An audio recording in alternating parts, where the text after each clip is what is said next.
Hello there, my sleepy citizens. Tonight, we journey into the shadowed streets of Gotham City, where mysteries lurk and the Dark Knight stands vigilant against the forces of chaos. We bring you tales of Batman, uncovering different sides of the man behind the mask. And as our journey through these stories winds down, a calm ambience of Gotham's streets will carry you throughout the night, bringing you to restful sleep without interruptions from any ads. If you enjoy these tales, please be sure to give us a like, subscribe, and let me know in the comments what story you'd like to hear next. But for now, let's get cozy and step into the world of Gotham.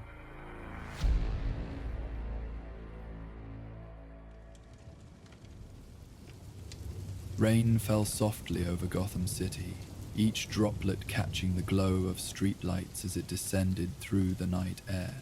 The gentle percussion against the windows of Wayne Manor created a soothing rhythm that would normally have lulled Bruce Wayne to sleep, but tonight rest eluded him. He stood at the tall windows of his study, watching the city lights blur through the rain-streaked glass, his mind turning over reports of strange occurrences throughout Gotham's neighborhood. "Still awake, Master Bruce?" Alfred's voice came gently from the doorway, carrying with it the faint aroma of chamomile tea. "I thought you might benefit from something calming." Bruce accepted the offered cup with a grateful nod. "Thank you, Alfred. I was just thinking about those hospital admissions we've been tracking. 3 more cases tonight." Alfred moved to stand beside him at the window, his reflection appearing in the glass alongside Bruce's. "The patients with the nightmares," he said, his voice measured and thoughtful, all reporting the same sensations upon waking. "Exactly. Paralysis followed by intense anxiety that lingers for hours. Clinical evaluations show nothing physically wrong, but the psychological impact." Bruce sipped the tea, letting its warmth spread through him. "Something's happening in this city, something subtle enough to stay beneath most people's notice, but not beneath yours," Alfred observed quietly. The rain continued its gentle rhythm, creating a peaceful counterpoint to Bruce's troubled thoughts. In the distance, thunder rumbled softly, like the city itself was sighing in its sleep. "I've been analyzing the geographical distribution," Bruce said, moving to his desk where maps of Gotham lay spread across the polished surface. "The cases appear random at first glance, but there's a pattern emerging. They radiate outward from here." He indicated an area in Gotham's East End, following the city's water distribution system. Alfred studied the map, his experienced eyes noting what others might miss. The old pharmaceutical district. Most of those buildings have been abandoned for years. "Most, but not all," Bruce agreed. "And the timing of these cases corresponds with increased activity at this particular location." He pointed to a building marked on the map. A former research facility now supposedly vacant. Electrical usage has spiked there over the past 2 weeks, despite the property being listed as unoccupied. The tea's warmth and Alfred's steady presence had begun to create a cocoon of calm around Bruce, despite the troubling mystery.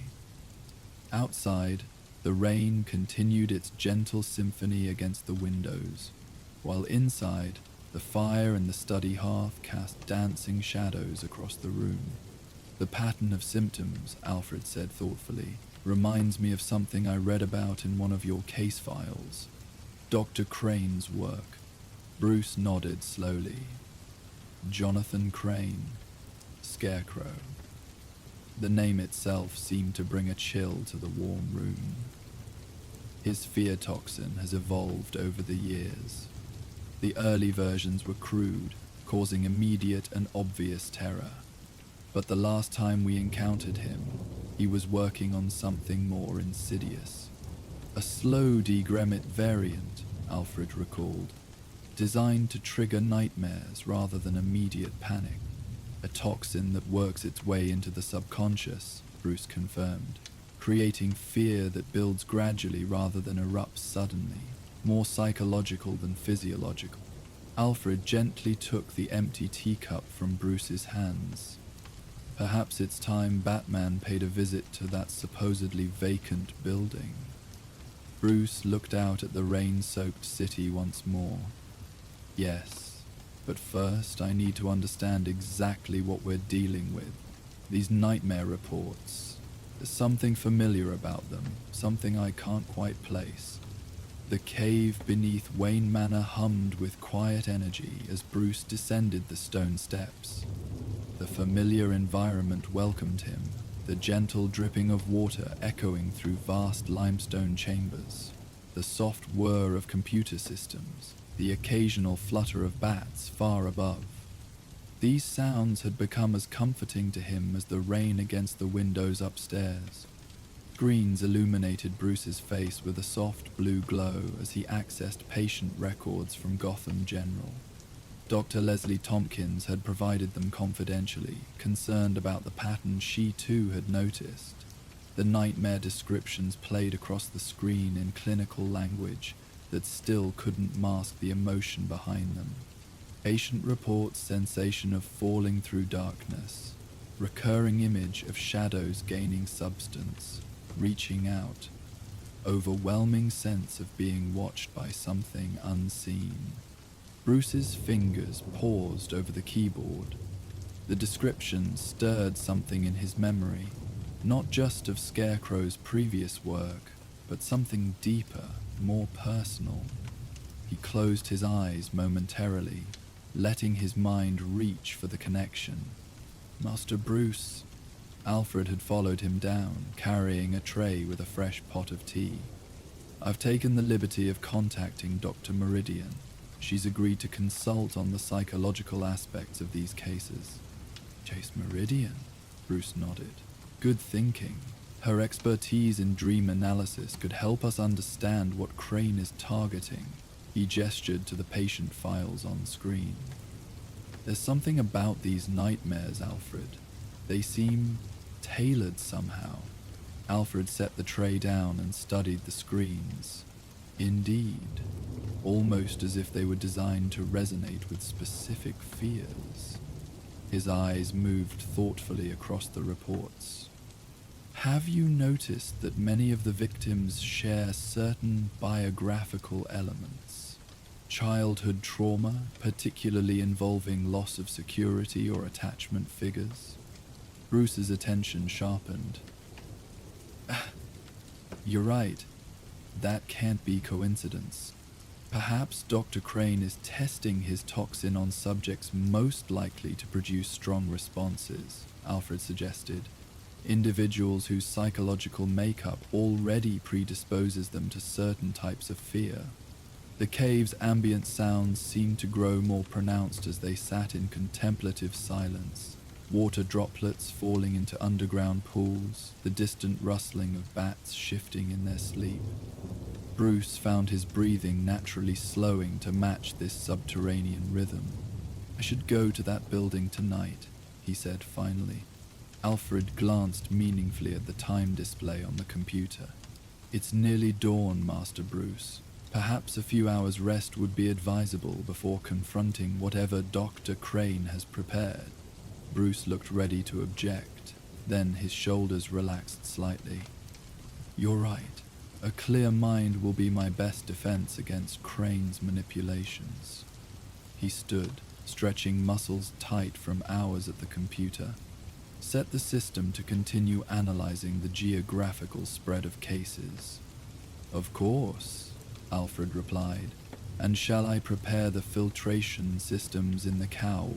The latest improvements should provide some protection against airborne toxins. Bruce nodded gratefully, yes, and contact Lucius about that experimental neutralizing agent we discussed last month. We may need it sooner than anticipated. As they ascended the steps back toward the manor, the cave seemed to exhale around them, its ancient darkness a different kind of shadow from what awaited in Gotham's troubled dreams. Bruce's sleep was unusually deep that morning, his mind finally surrendering to exhaustion, but even in sleep, the mystery followed him. His dreams carried him through Gotham's streets, past buildings that shifted and reformed like liquid, while shadows moved with purpose at the corners of his vision. In the dream, he was searching for something vital but unnameable. Each street led to another that seemed familiar yet wrong, slightly distorted versions of places he knew intimately. The rain continued to fall, but silently now, each droplet freezing momentarily in the air before continuing its descent. "Master Bruce." Alfred's voice reached him through layers of sleep, gentle but persistent. "Dr. Meridian has arrived." Bruce opened his eyes to afternoon light filtering through partially drawn curtains. He had slept longer than intended, but felt surprisingly rested. The dream lingered at the edges of his consciousness, significant in a way he couldn't yet define. "Tell her I'll be down shortly," he replied, already rising. As he prepared himself, fragments of the dream continued to surface, the sensation of being guided by something unseen, the feeling that answers lay just beyond his reach. Dr. Chase Meridian waited in the study, her professional demeanor softened by genuine concern. "Bruce," she greeted him warmly, "Alfred tells me Gotham is experiencing a very particular kind of troubled sleep." "Thank you for coming, Chase," Bruce replied, gesturing for her to return to her seat as he took the chair opposite. "We're dealing with something that seems to be in your area of expertise." Alfred appeared with refreshments, then positioned himself near the doorway, attentive but unobtrusive. "I've reviewed the case files you sent," Chase said, opening a slim portfolio. "The nightmare patterns are fascinating from a clinical perspective. There's a cohesive, symbolic language running through them, very unusual for spontaneous dream events across different individuals." "Suggesting external influence," Bruce concluded. "But precisely. These aren't random terror events. They're structured psychological experiences." She removed several pages of notes. "I'm particularly interested in the recurring motifs. Shadows that move independently of light sources, sensations of falling that transform into floating, childhood locations that become labyrinthine." Bruce felt a shiver of recognition. "Those elements appeared in my dream this morning." Chase's expression grew more serious. "That's concerning. Have you experienced any unusual anxiety upon waking, lingering disorientation?" "No," Bruce answered truthfully, "but the dream felt significant, as if it contained information I needed." Alfred stepped forward slightly. "If I may, Dr. Meridian, Master Bruce has extensive training in meditation and mental discipline. Could that affect how this toxin, assuming that's what we're dealing with, influences his subconscious?" Chase nodded thoughtfully. "Absolutely. Someone with Bruce's psychological training might process the compound differently. Instead of triggering terror, it might manifest as symbolic communication." She turned back to Bruce. "Your mind could be trying to decode the toxin's effects through dream imagery." Outside, the rain had stopped, but grey clouds still hung over Gotham, diffusing the afternoon light into a gentle glow that filled the study without creating harsh shadows. The atmosphere was conducive to the kind of deep thinking the situation demanded.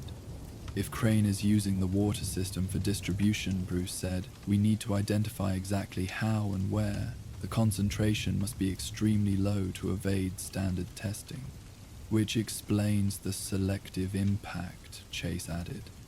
"Only those with certain psychological vulnerabilities would be affected by such minute doses." Alfred cleared his throat softly. "Perhaps, Master Bruce, you might consider allowing yourself limited exposure under controlled conditions. If your mind is indeed processing the toxin differently, it might reveal aspects that others cannot perceive. Bruce met Alfred's gaze, understanding the concern behind the suggestion. It's risky, but you may be right. If I'm already affected, we might as well use that to our advantage. I would need to monitor you closely, Chase cautioned. And we would need a neutralizing agent ready. Lucius is already working on that, Bruce assured her, and the Batcave has medical facilities that rival any hospital in Gotham. As they discussed the details, Bruce found his attention drawn repeatedly to the windows where Gotham lay beneath the blanket of clouds. Somewhere out there, fear was spreading silently through the city's veins, and time was running out to stop it. Evening settled over Gotham like a gentle veil, streetlights coming alive one by one as daylight faded. In the Batcave, preparations were complete. The medical area had been configured according to Dr. Meridian's specifications, with monitoring equipment positioned around a reclining chair that looked incongruously comfortable among the cave's technology. "The neutralizing agent has arrived, Master Bruce," Alfred announced, carrying a sealed case. "Mr. Fox sends his regards and a note indicating this is the most promising formulation." Bruce, dressed simply in training clothes, examined the case's contents. Several precisely measured doses of clear liquid in specialized delivery devices. "Did Lucius include the technical specification?" "All uploaded to the main system," Alfred confirmed. "Dr. Meridian is reviewing them now." They moved to the medical area, where Chase stood examining readouts on a screen. She turned as they approached, her expression professional but underlaid with concern. "Bruce, I want to emphasize that this is unprecedented territory," she said. "We're essentially using your trained mind as a detection system for a psychological toxin. There are significant unknowns." "Understood," Bruce replied calmly, "but every hour we delay means more affected citizens. If my experiences can help isolate the compound signature or locate its source, it's worth the risk." Chase nodded reluctantly. "We'll need to induce a sleep state that allows dream activity while maintaining partial consciousness, similar to lucid dreaming. Your meditation training should help achieve this balance. I'll monitor your vital signs throughout," Alfred added, already configuring the various senses. "At the first indication of distress, we administer the neutralizing agent." Bruce seated himself in the chair, feeling the familiar sense of calm that preceded any dangerous mission. The cave's ambient sounds surrounded him, water trickling through ancient stone, the distant rustle of bats, the barely perceptible hum of advanced technology. These elements had always helped center him, and now they would serve as anchors for his consciousness. "Remember," Chase said as she attached the final monitoring electrode to his temple, "your goal is observation, not engagement. Try to maintain awareness that you're experiencing an induced state. And Master Bruce," Alfred added quietly, "we remain present with you throughout. Whatever you encounter, you are not alone." Bruce nodded, meeting each of their gazes in turn. Then he settled back, closed his eyes, and began the breathing technique that would transition him into the state they needed. His awareness of the cave gradually receded, replaced by a floating sensation that carried him down into darker waters of consciousness. The dream began differently this time, not with Gotham's streets, but with the familiar grounds of Wayne Manor. Bruce found himself walking through gardens illuminated by soft moonlight that seemed to come from everywhere and nowhere simultaneously. He maintained the dual awareness Chase had described, knowing this was an induced state while still experiencing its reality. "Remarkable clarity," he heard Alfred's voice, distant but distinct. "Heart rate and brain activity stable. Bruce continued through the gardens, which gradually transformed into a maze-like arrangement he didn't recognize.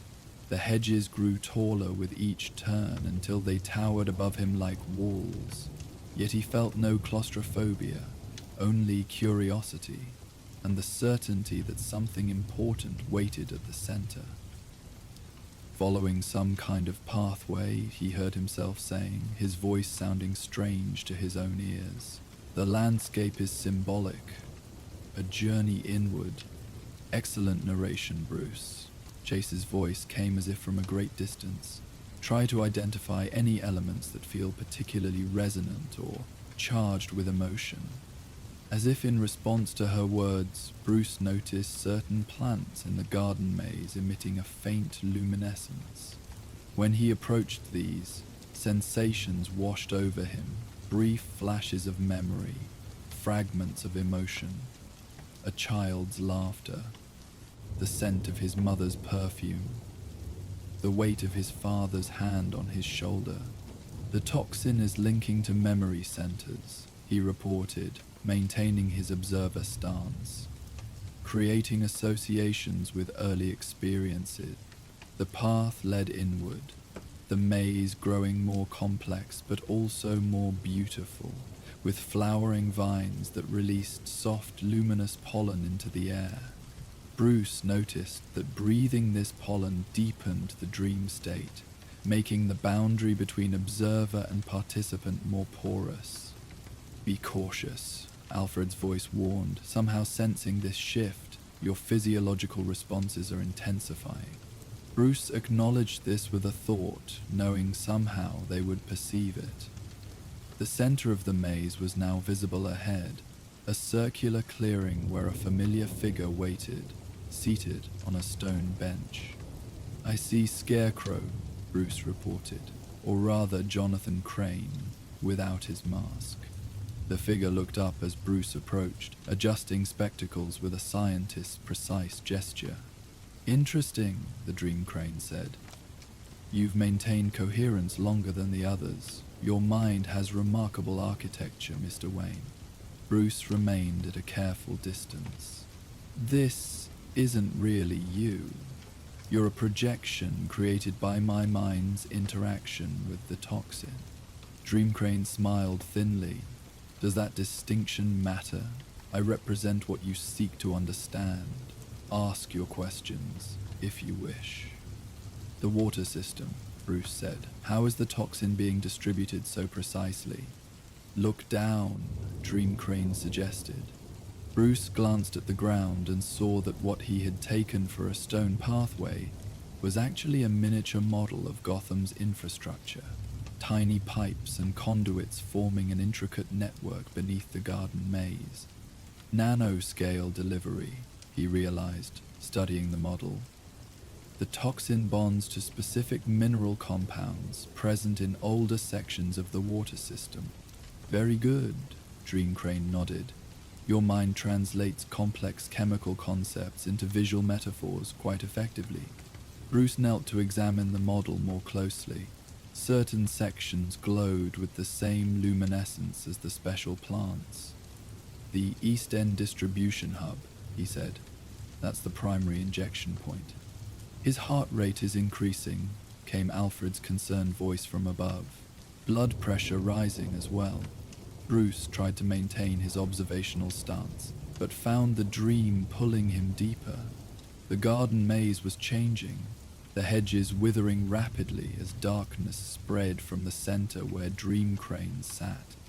The luminous flowers dimmed one by one. "What you've absorbed is merely a dilute version," Dream Crane said, his form growing less distinct as shadows gathered around him. "The full formula does more than create nightmares, Mr. Wayne. It creates a bridge between fears." The ground beneath Bruce began to shift, the miniature Gotham infrastructure crumbling away to reveal another level below. Dark water that reflected not the dream sky, but scenes from throughout the city. People tossing in troubled sleep, shadows gathering in hospital corridors. Creeping fear spreading from house. A city-wide shared nightmare, Bruce understood. You're connecting individual fears into a collective experience. Dream Crane was barely visible now, his form almost entirely consumed by shadow. Fear is strongest when we believe we face it alone, but what happens when an entire city realizes they're afraid together? That's the real experiment. The dark water began to rise around Bruce's feet, cold and insistent. With it came whispers, fragments of Gotham's collective fears swirling like currents. Bruce felt his observational distance slipping, the toxin pulling him toward full immersion in the nightmare landscape. His vital signs are approaching threshold levels. Alfred's voice was more urgent now. Dr. Meridian, should we administer the neutralizing agent? Not yet, Chase replied. He's accessing critical information. Bruce, if you can hear me, try to locate where Crane himself is operating from. The physical location. Bruce focused his will, pushing back against the rising waters of collective fear. The dream space responded to his resistance, the darkness receding slightly. He directed his attention to the crumbling model of Gotham that still showed through the dark water in places. There's a secondary structure, he observed, noticing a section of the model that remained intact despite the decay around it. Not the pharmaceutical building we identified earlier. That's just a distribution point. Crane's actual laboratory is... He focused on the tiny structure, which began to glow with recognition. The old water treatment research station, beneath Arkham's East grounds. The revelation came with a surge of certainty, and with it, a shift in the dream landscape. The dark water rose more rapidly, and the shadow that had consumed Dream Crane now expanded outward in pulsing waves. Bruce felt it reaching for him, no longer just a visual phenomenon but a tangible force, cold fingers of fear seeking entry into his mind. I have what we need, Bruce said, his voice sounding strained even to himself. The neutralizing agent now, Alfred. Administering, came the immediate response. Bruce felt a sharp tug at the boundary between dream and wakefulness, as if something was pulling him back toward consciousness. The shadow substance reacted violently, reaching tendrils toward him with sudden urgency. It doesn't want me to leave, Bruce observed with the last of his analytical detachment. The toxin actively resists interruption. The shadow substance formed a human-like shape before him, not Crane this time, but a figure from deeper memory. A masked gunman in a darkened alley, arm outstretched. "Oh, Bruce," he heard Chase whisper, understanding what he was seeing. "Stay with us, Master Bruce." Alfred's steady voice provided a lifeline. The neutralizing agent needs 30 seconds to fully circulate. The shadow figure approached, its features shifting between the gunman and something more primal, fear given its most personal form. Bruce held his ground, maintaining the knowledge that this was a chemical deception, nothing more. "You understand now why it had to be you," the shadow spoke with a voice like crumbling stone. "Your fear has such perfect form, such refined architecture. And yet it doesn't control me," Bruce replied, feeling the neutralizing agent beginning to take effect, clarity returning in waves. That's what Crane never understood about fear. It's not the experience that matters, but what we build from it. The dream landscape began to dissolve around him, the garden maze, the dark water, and the shadow figure all losing coherence. Bruce felt himself rising back toward wakefulness, carrying crucial knowledge with him. His eyes opened to the familiar surroundings of the Batcave's medical area, Alfred and Chase looking down at him with matching expressions of concern and relief. "Welcome back, Master Bruce," Alfred said, removing monitoring electrodes with practiced efficiency. You were under for 43 minutes. Bruce sat up slowly, his mind processing the transition between dream state and reality. It worked. I know where Crane is operating from, and I understand how the toxin functions. Chase checked his pupil response with a small light. Your resistance to the compound is remarkable. Most subjects would have been completely subsumed by the hallucinations at the concentrations you experience. Years of exposure to Crane's earlier formulations may have created a partial immunity, Bruce suggested, accepting the water Alfred offered.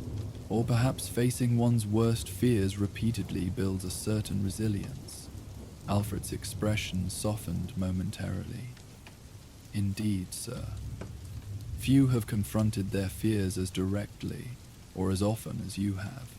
Bruce moved to the computer array, his steps steady despite the lingering effects of the induced dream state. The toxin is being introduced at the East End distribution hub, as we suspected, but Crane himself is operating from the abandoned water treatment research station on Arkham's grounds. That facility was decommissioned years ago, Alfred noted, following him to the screens. Which makes it perfect for Crane's purposes, Bruce replied, pulling up schematics of the location. It has direct access to test laboratories and the older water systems, but isn't included in current security patrols. He highlighted sections of the schematic as he spoke. The compound is designed to create a progressive fear response. Initial exposure triggers nightmares, but repeated doses build towards something more complex, a kind of shared consciousness of fear that Crane can potentially direct. A city unified by terror, Chase said soberly. The psychological implications are staggering. And on a practical level, Alfred added, mass panic would be catastrophic for Gotham's infrastructure and emergency services. Bruce studied the schematic intently. We need to neutralize both the distribution point and Crane's lab simultaneously. If we only target one, he'll simply adjust from the other. He turned to Alfred. Contact Lucius. We need enough of the neutralizing agent to treat the main water supply at the East End hub. Right away, sir. Alfred moved to a communications terminal. Bruce faced Chase. Your expertise has been invaluable, Dr. Meridian, but what comes next could be dangerous. Alfred can arrange secure transportation back to the city. Chase's expression was resolute. My patients are among those affected, Bruce. I'd like to remain involved, at least until we understand the full medical implications.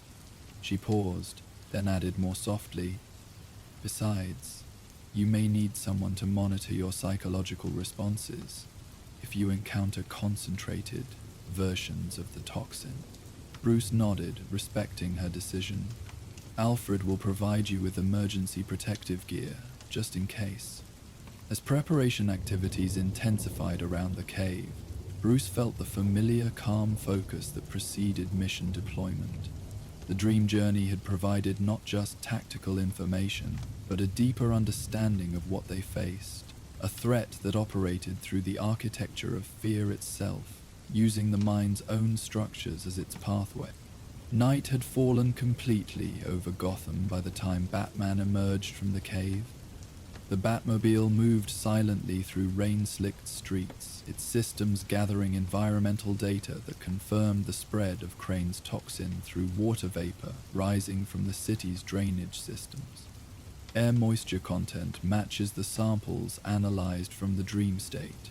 Alfred's voice came through the cowl's communication system. Mr. Fox has delivered the neutralizing agent and configured it for wide air dispersal. Understood. Batman navigated through less trafficked routes, avoiding areas where the concentration appeared highest. The filtration system in his cowl provided protection, but minimizing exposure remained prudent. Dr. Meridian? Monitoring from the cave, Alfred confirmed. She's coordinating with Gotham General to prepare for increased admissions once we move against Crane. The sudden interruption of the toxin may cause temporary spikes in symptom intensity.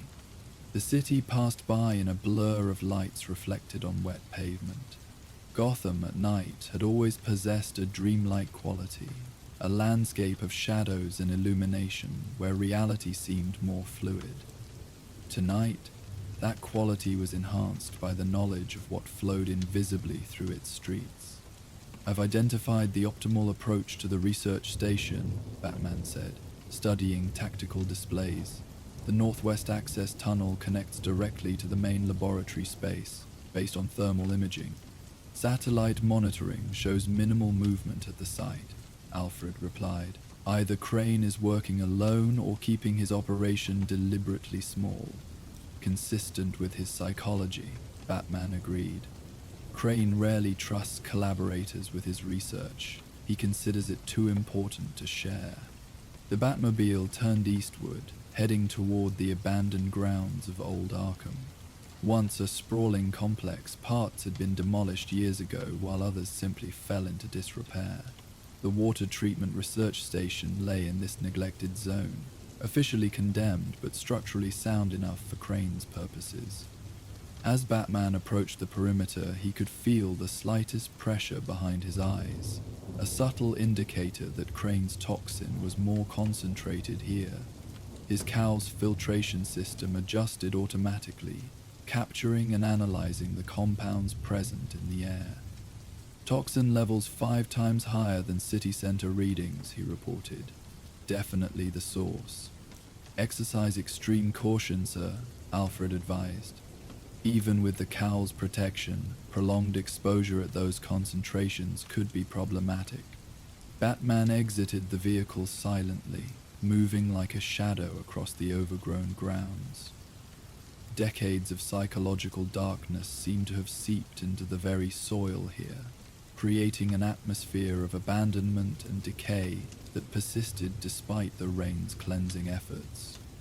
The northwest access tunnel was partially concealed by collapsed scaffolding, making it appear impassable to casual observation. Batman moved through the obstacle with practiced efficiency, scanning continuously for security measures. Crane was not known for conventional traps, preferring psychological deterrence, but caution remained essential. The tunnel descended gradually, its walls changing from crumbling brick to more solid concrete as it reached the research station's foundation level. Faint light seeped from around a corner ahead, accompanied by the barely perceptible sound of liquid flowing through pipes. Batman paused, activating enhanced sensory input through his cowl. The light had a particular quality, not electric but chemical, with the slightly pulsing luminescence he had observed in the dream state.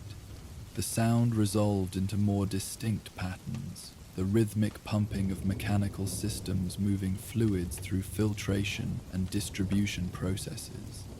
"I'm approaching the main laboratory," he subvocalized. "Light signature matches compounds identified in the dream analysis." "Your vital signs remain stable," Alfred confirmed. "But Dr. Meridian advises that the visual similarity to your dream experience may trigger psychological resonance, even with the cowl's protection." Batman acknowledged this with a slight nod, knowing the cave's systems would register the gesture. He moved forward with heightened awareness, both of his surroundings and his own responses to them. The laboratory space opened before him, a cathedral of fear chemistry. Tall glass columns filled with luminous fluids cast their glow across scientific equipment both modern and antiquated. Crane had created a workspace that bridged centuries of research, combining cutting-edge pharmacology with alchemical apparatus that could have belonged to medieval fearmongers. And there, moving between workstations with the precise grace of a lifetime scientist, was Jonathan Crane himself. Without his scarecrow mask, he appeared almost ordinary, a slender, scholarly figure whose wireframe glasses caught the light as he leaned over bubbling solutions. Only the intensity of his focus as he adjusted valves and measured compounds revealed the obsession that drove him. Batman remained in the shadows, assessing the situation. Multiple pipelines led from distillation equipment to larger distribution systems embedded in the walls. Interrupting these would be necessary, but not before securing Crane himself. "I've located Crane and the primary distribution setup," he reported quietly, preparing to disable the systems and apprehend him. "Mr. Fox, neutralizing agent, is ready for deployment at the East End hub," Alfred replied, "awaiting your signal to proceed with simultaneous neutralization." Batman prepared to move, calculating the optimal approach to minimize Crane's opportunity to trigger emergency protocols or release concentrated toxin. But before he could advance, Crane straightened suddenly, looking directly toward Batman's position in the shadows. "I know you're there, Batman," Crane said, his voice eerily calm. "I've been expecting you. In fact, I'd have been disappointed if you hadn't found me." Batman remained still, analyzing how Crane could have detected his presence. The answer came in the subtle shimmer of the air between them, nearly invisible until you knew to look for it. "You've aerosolized a detection compound," Batman observed, stepping partially into the light, "something that reacts to the carbon dioxide in exhalation." Crane smiled thinly, appearing genuinely pleased. "Very good. It's gratifying when one's work is appreciated at a technical level." He gestured around the laboratory. "You're wondering about the scale of this operation, I imagine. Why work from such humble surroundings when I could have commandeered more sophisticated facilities? Because this location gives you direct access to Gotham's original water system," Batman replied, moving slowly around the perimeter of the space, noting each piece of equipment and its function. "The infrastructure most people have forgotten exists." "Precisely." Crane's enthusiasm was that of a professor with a promising student. "Modern filtration would neutralize my compounds before they could reach the distribution stage, but these old pipes, dating back to Gotham's founding, they carry water to places the city planners don't even remember." He adjusted a valve, sending a pulse of luminous fluid through a nearby pipe. "Did you know that beneath this city lies a perfect delivery system for fear? How poetic." Batman continued his careful movement, positioning himself between Crane and what appeared to be the main control panel. "Your toxin is affecting innocent people, Crane. People who've done nothing to deserve the terror you're inflicting." Something hardened in Crane's expression. "Deserve?" "Fear isn't about deserving, Batman. It's the great equalizer, the one truly universal human experience." He picked up a small vial of concentrated solution, holding it to the light. "This current formulation is actually quite gentle compared to my previous work. It doesn't trigger heart-stopping panic or cause people to harm themselves or others. It simply connects them." "Creates a network of shared nightmares," Batman said, recalling the dark water rising in his dream. Crane's eyes widened slightly behind his glasses. "You've experienced it directly then. Fascinating.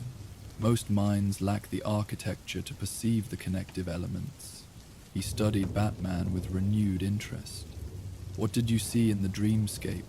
How did your particular fears manifest within the shared space?" "Alfred," Batman sub-vocalized, "initiate the neutralizing protocol at the East End hub. Now." "Understood," came the immediate reply. "Deployment commencing." Batman refocused on Crane, who was watching him with the unsettling intensity of a researcher observing a particularly interesting specimen. "Your experiment ends tonight, Dr. Crane." "Oh, I wouldn't call it an experiment anymore," Crane replied, setting down the vial and moving toward a larger tank of swirling luminescent liquid. "We're well past the testing phase. Tonight was meant to be the full deployment, Gotham's graduation from individual nightmares to collective terror. He placed his hand on the tank almost affectionately. Imagine it, Batman, an entire city dreaming the same dream of fear, their minds linked through the architecture of their shared terror. To what end? Batman asked, continuing his careful approach. What purpose does mass fear serve? Purpose? Crane seemed genuinely surprised by the question. You still think in such practical terms. Fear isn't meant to serve a purpose. It's an end in itself, the purest form of human experience. His voice took on an almost reverent quality. When we're afraid, we're at our most honest, our most authentic. Strip away everything else and fear is what remains. While he spoke, Batman noted that several monitoring displays around the laboratory had begun flashing warning indicators. The neutralizing agent at the East End hub was already affecting the distribution network. Crane, absorbed in his philosophical explanation, hadn't yet noticed. You're wrong, Crane, Batman said, deliberately drawing the scientist's attention. Fear isn't the foundation of humanity. It's merely one aspect of a much more complex experience. What remains when everything else is stripped away isn't terror, but resilience. Crane's expression darkened.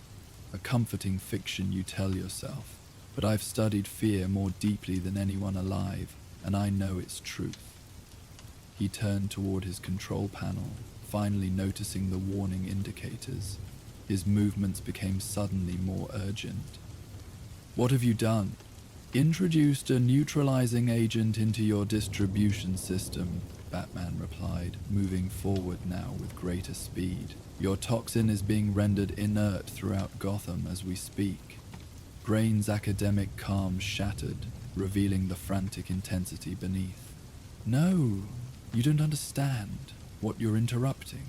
He lunged toward an emergency protocol station, a series of switches that presumably would trigger a concentrated release. Batman moved faster, intercepting him before he could reach the controls. Crane fought with surprising strength, the desperation of seeing his life's work neutralized, lending him temporary power. He managed to strike a glancing blow against Batman's cowl, a hit that would normally have minimal impact, but which came with the sound of breaking glass. A vial had been concealed in Crane's hand, now shattered against the cowl's surface. Highly concentrated toxin, its luminous substance now leaking through the filtration system. Alfred, Batman managed to say before the first wave hit him. Crane had a contingency. Master Bruce, Alfred's voice came urgently through the cowl. Your biometrics are spiking dramatically. Dr. Meridian is preparing the advanced neutralizing protocol. Batman fought to maintain his focus as the laboratory around him began to shift and distort.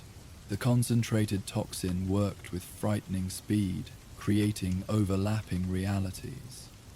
Crane's face seemed to flicker between his human appearance and the burlap mask of Scarecrow, while the laboratory walls pulsed like living tissue.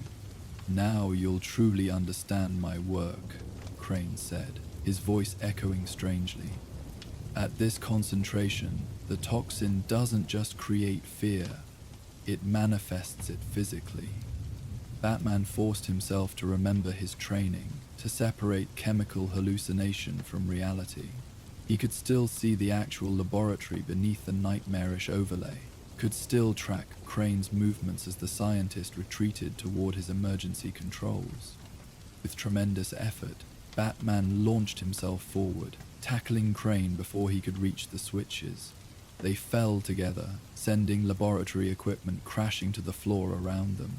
Glass shattered, releasing more toxin into the air, but also damaging crucial components of the distribution system.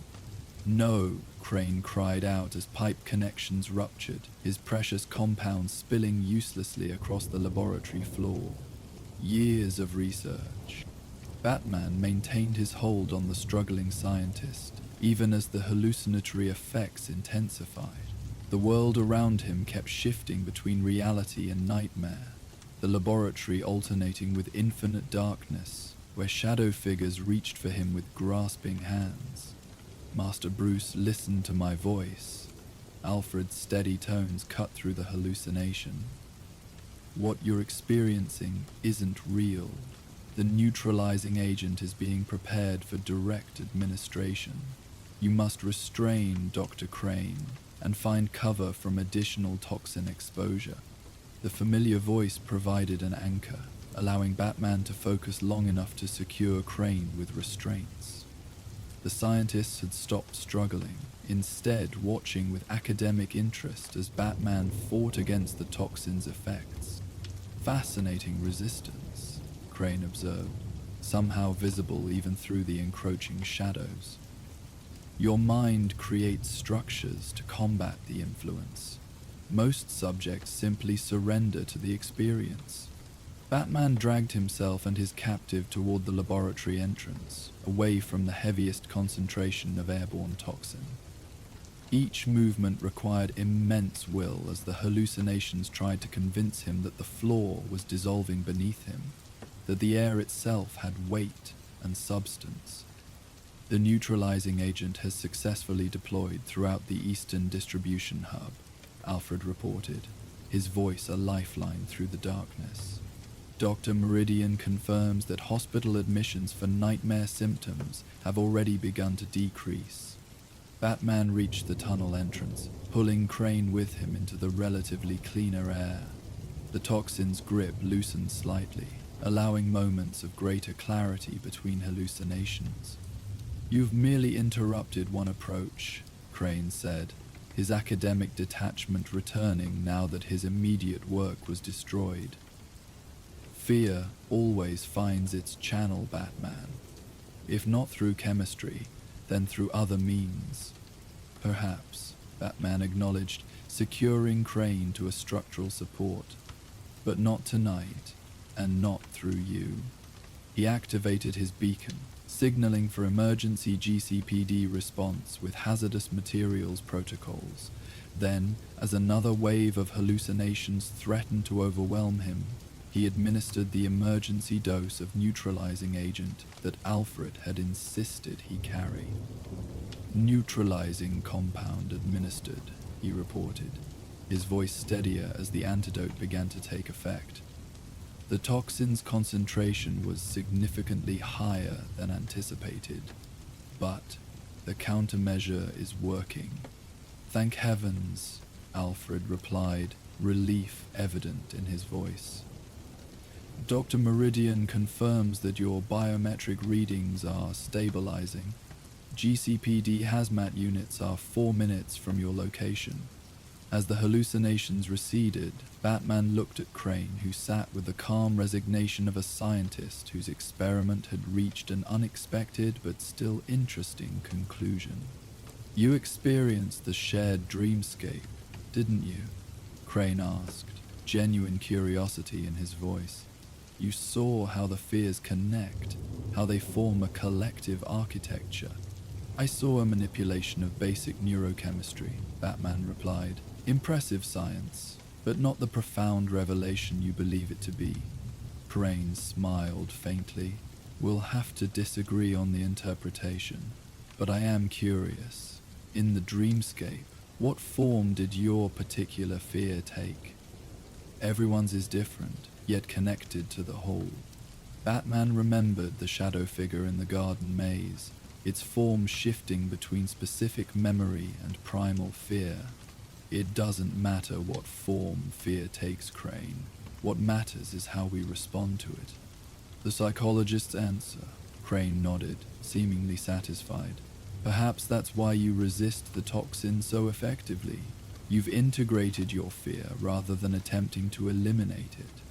The sound of approaching sirens filled the tunnel, bringing with it the reality of police flashlights and hazmat procedures that would soon secure this place. The nightmare was ending for Gotham, at least for tonight. They'll confiscate my research, Crane observed calmly. Lock it away in some government facility where no one will truly understand its significance. Good, Batman replied simply.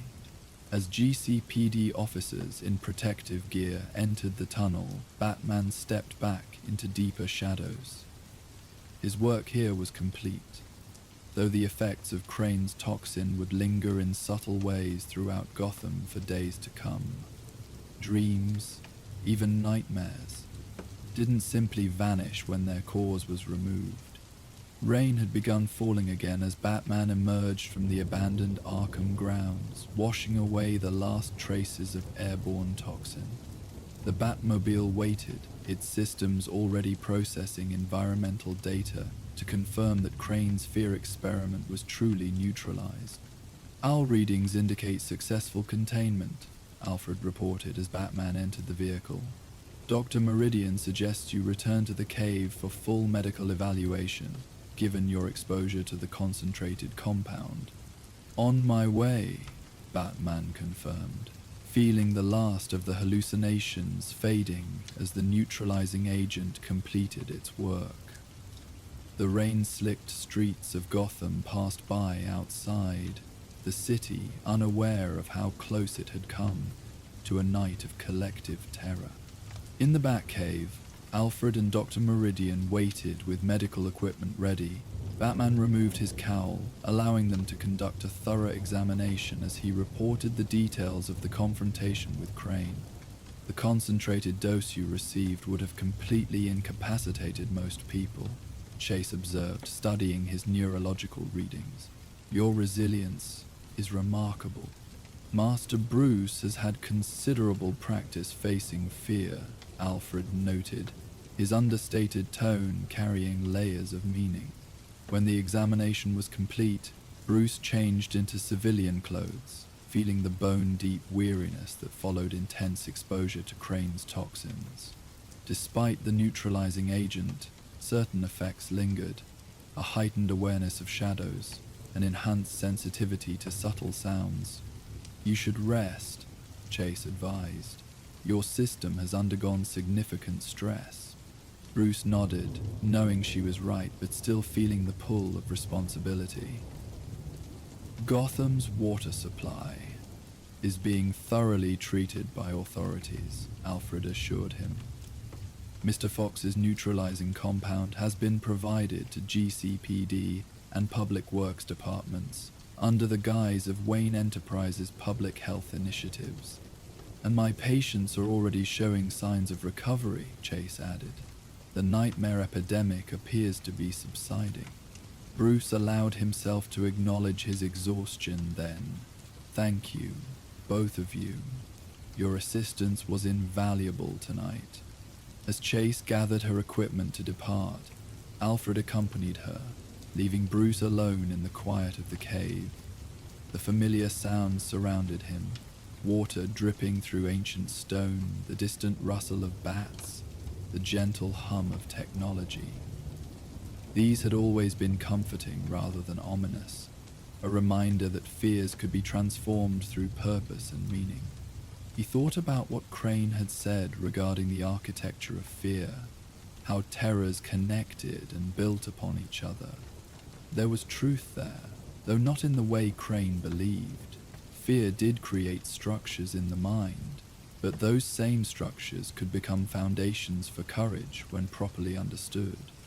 Alfred returned, carrying a tray with tea that steamed gently in the cave's cool air. "Dr. Meridian has departed with assurances that she will monitor hospital discharges over the next few days," he reported, setting the tray nearby. "She also expressed particular interest in your dream experiences during this case. I believe the term she used was unprecedented psychological resilience." Bruce accepted the offered cup with a slight smile, high praise from someone who specializes in fear responses. "Indeed, sir." Alfred settled into a chair nearby, his presence as steady and reassuring as always. "Though I suspect she underestimates how thoroughly you've studied your own fears over the years." They sat in comfortable silence for a moment, the cave's ambient sounds creating a peaceful backdrop. Bruce felt the tension of the night gradually releasing, replaced by the calm that came with successful resolution. Sometimes I wonder what Crane might have accomplished if he'd channeled his brilliance differently, Bruce reflected. His understanding of neurochemistry is genuinely revolutionary, a question that might be asked of many of Gotham's more colorful characters, Alfred observed. Extraordinary capability misdirected often seems to be the common thread. Bruce nodded, sipping the tea that carried familiar notes of chamomile and something else, a blend Alfred had perfected years ago to help with post-mission relaxation. "Will you sleep, Master Bruce?" Alfred asked after a while, the question carrying layers of meaning beyond its simplicity. "Yes," Bruce replied, finding that he meant it. "I think I will." Later, as dawn approached outside, Bruce lay in his bedroom at Wayne Manor, listening to the continuing gentle rhythm of rain against the windows. The day's first birds had begun their calls, creating a counterpoint to the water's percussion. Sleep came more easily than he had expected, carrying him not into Crane's manufactured nightmares, but into natural dreams. Landscapes of his own mind's creation where shadows still lurked but held no power to overwhelm. In these dreams, as in waking life, he moved with purpose through darkness, guided by the knowledge that fear, properly understood, was not an end but a beginning, not a final truth but simply one chapter in a much longer story. And as Gotham awakened to a morning washed clean by rain, its citizens found their own dreams fading into memory, the shared nightmare already becoming less substantial with each passing hour. The architecture of fear that Crane had so carefully constructed dissolved like shadows touched by dawn, leaving behind only the resilience that had always been Gotham's true foundation, and Batman's as well. As dawn broke over Gotham City, the last remnants of Scarecrow's fear toxin dissipated with the morning mist. Bruce Wayne found himself in a rare moment of true rest, his sleep no longer disturbed by manufactured nightmares. The gentle rhythm of rain against the windows of Wayne Manor created a soothing backdrop, washing away the shadows that had threatened to engulf the city's collective consciousness. In these quiet moments between crises, Batman's mind began to drift toward new mysteries forming on Gotham's horizon. Even as one threat receded, another was taking shape, this one moving with precision and purpose, marking time with methodical patience. Somewhere in the city, gears were turning, mechanisms aligning with quiet inevitability. The transition from fear to fascination was gradual, like the subtle shift from night to day. As Bruce drifted deeper into restful sleep, his subconscious began to attune itself to a different rhythm, not the chaotic pulsing of terror that Scarecrow had orchestrated, but something more measured and deliberate. A ticking sound, almost imperceptible at first, that would soon draw Batman into a new realm of mystery. From the echoing shadows of primal fears to the measured precision of clockwork intricacy, Gotham's guardian would find himself navigating a labyrinth of time and mechanism. But that journey, the clockwork reverie, was just beginning to take shape. As peaceful sleep finally claimed the city's watchful protector, rain tapped gently against the Batcave's distant skylights, creating a soothing rhythm that echoed through the vast underground chamber. Bruce Wayne sat before the array of monitors, his cowl resting beside him on the console. The soft blue glow of the screens illuminated his features as he studied the pattern of thefts that had occurred across Gotham over the past week. Each crime scene had been meticulously arranged, leaving behind an unmistakable calling card, riddles written on parchment paper, sealed with an emerald wax emblem of a question mark. "I've prepared some chamomile tea, Master Bruce," Alfred's voice floated through the cave's ambient sounds, the distant drip of water from stalactites, the occasional flutter of bats' wings, the gentle hum of the computer systems. You've been pondering those riddles for nearly 6 hours now. Bruce accepted the steaming cup with a grateful nod, inhaling the calming aroma as Alfred settled into the chair beside him. Something's different about these puzzles, Alfred. They're not just about showing off his intellect this time.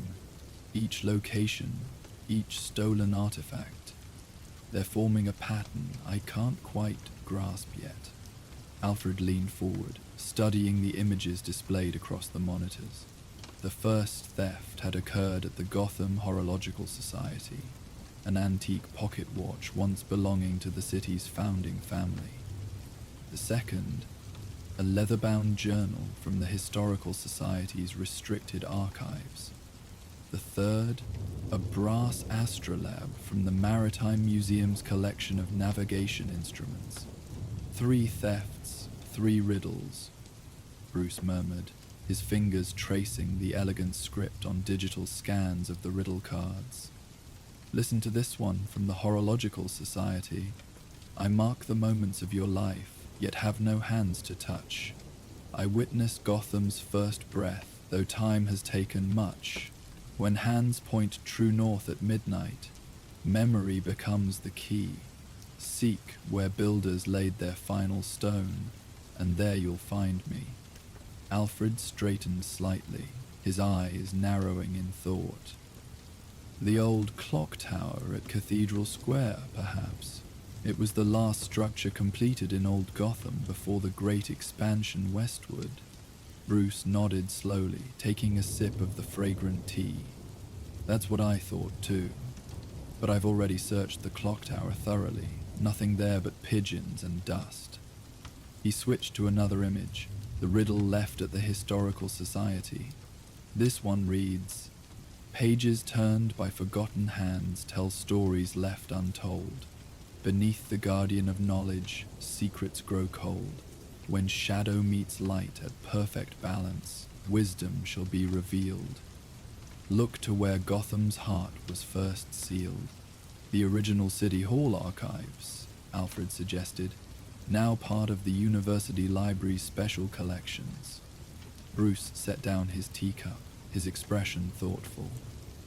That's where Barbara's been focusing her research. She's accessing the digital archives now. He gestured toward another monitor where lines of code scrolled steadily as Oracle worked remotely, searching through centuries of Gotham's documented history. The third riddle appeared on the central screen. Stars guided sailors home when darkness claimed the sky. I measured heaven's movements as years went passing by. Where water meets stone and time stands still, the traveler finds his way. Return to where Gotham first welcomed ships to stay. The old harbor lighthouse, Bruce and Alfred said simultaneously. A small smile touched Bruce's lips. Already dispatched the Batwing to scan the area. Nothing unusual detected. Alfred studied Bruce's face, noting the slight furrow between his brows that appeared only when a puzzle truly challenged him. If I may, sir, there seems to be something these locations have in common beyond their historical significance. Bruce turned to him, one eyebrow raised in silent question. The Olmark transitions, Alfred continued, his voice gentle in the cave's vastness. The clock tower was built as Gotham transformed from village to city. The archives preserved the moment when scattered settlements became a unified government. The lighthouse guided Gotham's evolution into a trade harbor. He paused, adding thoughtfully, rather like certain moments in your own journey, if I may be so bold. Bruce's expression shifted subtly as he considered Alfred's words. Transitions, moments of change. He turned back to the screens, eyes scanning the riddles with renewed focus. But what is Riddler building toward? These aren't just random historical artifacts. They're pieces of something larger. The soft ping of an incoming communication interrupted his thoughts. Barbara's voice filled the cave, calm and measured. Batman, I've found something interesting in the city archives. Each of these locations appears in a series of architectural plans dated exactly 100 years ago today. They were part of a proposed Gotham Centennial Memorial that was never built. Who was the architect? Bruce asked, already pulling up additional search parameters on his keyboard. That's where it gets interesting, Barbara replied. The plans were submitted anonymously, but I've been analyzing the drafting style. It matches other works by Theodore Cobblepot, Oswald's great-grandfather, Bruce murmured. The very same, Alfred confirmed. Theodore was something of a black sheep in the Cobblepot family, more interested in art and philosophy than the shipping empire his brothers were building. Bruce leaned back in his chair, the pieces beginning to align in his mind. The stolen watch belonged to the Wayne family, but was gifted to the Cobblepots as part of a business arrangement. The journal might contain Theodore's personal writings, and the astrolabe was commissioned by the Cobblepot Shipping Company for their flagship vessel, Barbara completed. I'm sending you the architectural plans now. There's something else you should see. The monitors flickered as new images appeared. Yellowed blueprints showing an elaborate structure that would have connected all three locations with underground passages, centered around what appeared to be a massive mechanical installation beneath the current site of Wayne Tower. A clockwork mechanism of some kind, Bruce observed, zooming in on the intricate drawings, far more sophisticated than anything that should have existed a century ago. Alfred adjusted his glasses, studying the designs with growing interest. Master Bruce, if I'm not mistaken, this bears a striking resemblance to the theoretical designs of Charles Grant, a contemporary of Nikola Tesla, who disappeared under mysterious circumstances shortly after publishing his work on mechanical computation devices. His theories were considered far ahead of their time. A steam portal party computer, Bruce said softly, the implications settling over him like the gentle shadows of the cave. Cobblepot was trying to build a mechanical computer beneath Gotham, using these three locations as anchor points. He stood suddenly, moving toward the suit chamber with purposeful strides. Riddler isn't just stealing artifacts. He's reassembling Cobblepot's machine, piece by piece. But to what end, sir? Alfred called after him. Bruce paused, half turned in the blue-tinged light. That's what I need to find out, and I think I know where the next piece might be hidden. The rain had softened to a misty drizzle as Batman emerged from the cave, the Batmobile gliding silently through the night-shrouded forest surrounding Wayne Manor. As the city lights of Gotham began to appear on the horizon, he activated the communication link. Oracle, I need everything you can find on Theodore Cobblepot's final days. Where did he live? Who were his associates? Already on it, Barbara responded. According to what I've found, Theodore became increasingly reclusive in his later years. He purchased an old lighthouse keeper's cottage on the eastern edge of Gotham Harbor, isolated, especially by the standards of his wealthy family. The lighthouse from the riddle, Batman confirmed. Exactly, but here's where it gets strange. There are no records of his death. No burial information. He simply disappeared from historical records around 1925. His family reported him missing, but the case was never solved. The Batmobile curved around the moonlit roads leading into Old Gotham, its engine a soft purr beneath the vehicle's reinforced shell. What about his associates? He corresponded regularly with several prominent scientists and philosophers of his time, Barbara continued. But his closest confidant appears to have been Dr. Eleanor Marsh, one of Gotham's first female archaeologists and historians. She specialized in, this is interesting, ancient timekeeping devices. Batman's gloved fingers tapped a sequence on the console, bringing up additional information on the vehicle's heads-up display. Any living descendants? Just one, Barbara replied after a brief pause. Her great-granddaughter, Professor Cassandra Marsh Elliott. She's the current curator of Gotham University's collection of historical, scientific instruments. Where is she now? According to university records, she's working late tonight, cataloging a new acquisition to the collection, a mechanical model of the solar system from the late 1800s. Batman adjusted his course, the Batmobile turning smoothly toward Gotham University's historic campus. Alfred, what do we know about solar system models from that era? Alfred's voice came through the communication link, thoughtful and measured. Orreries, they were called, quite sophisticated mechanical representations of the planet's movements. The finest examples were precision-crafted with clockwork mechanisms that could accurately predict celestial alignments years in advance.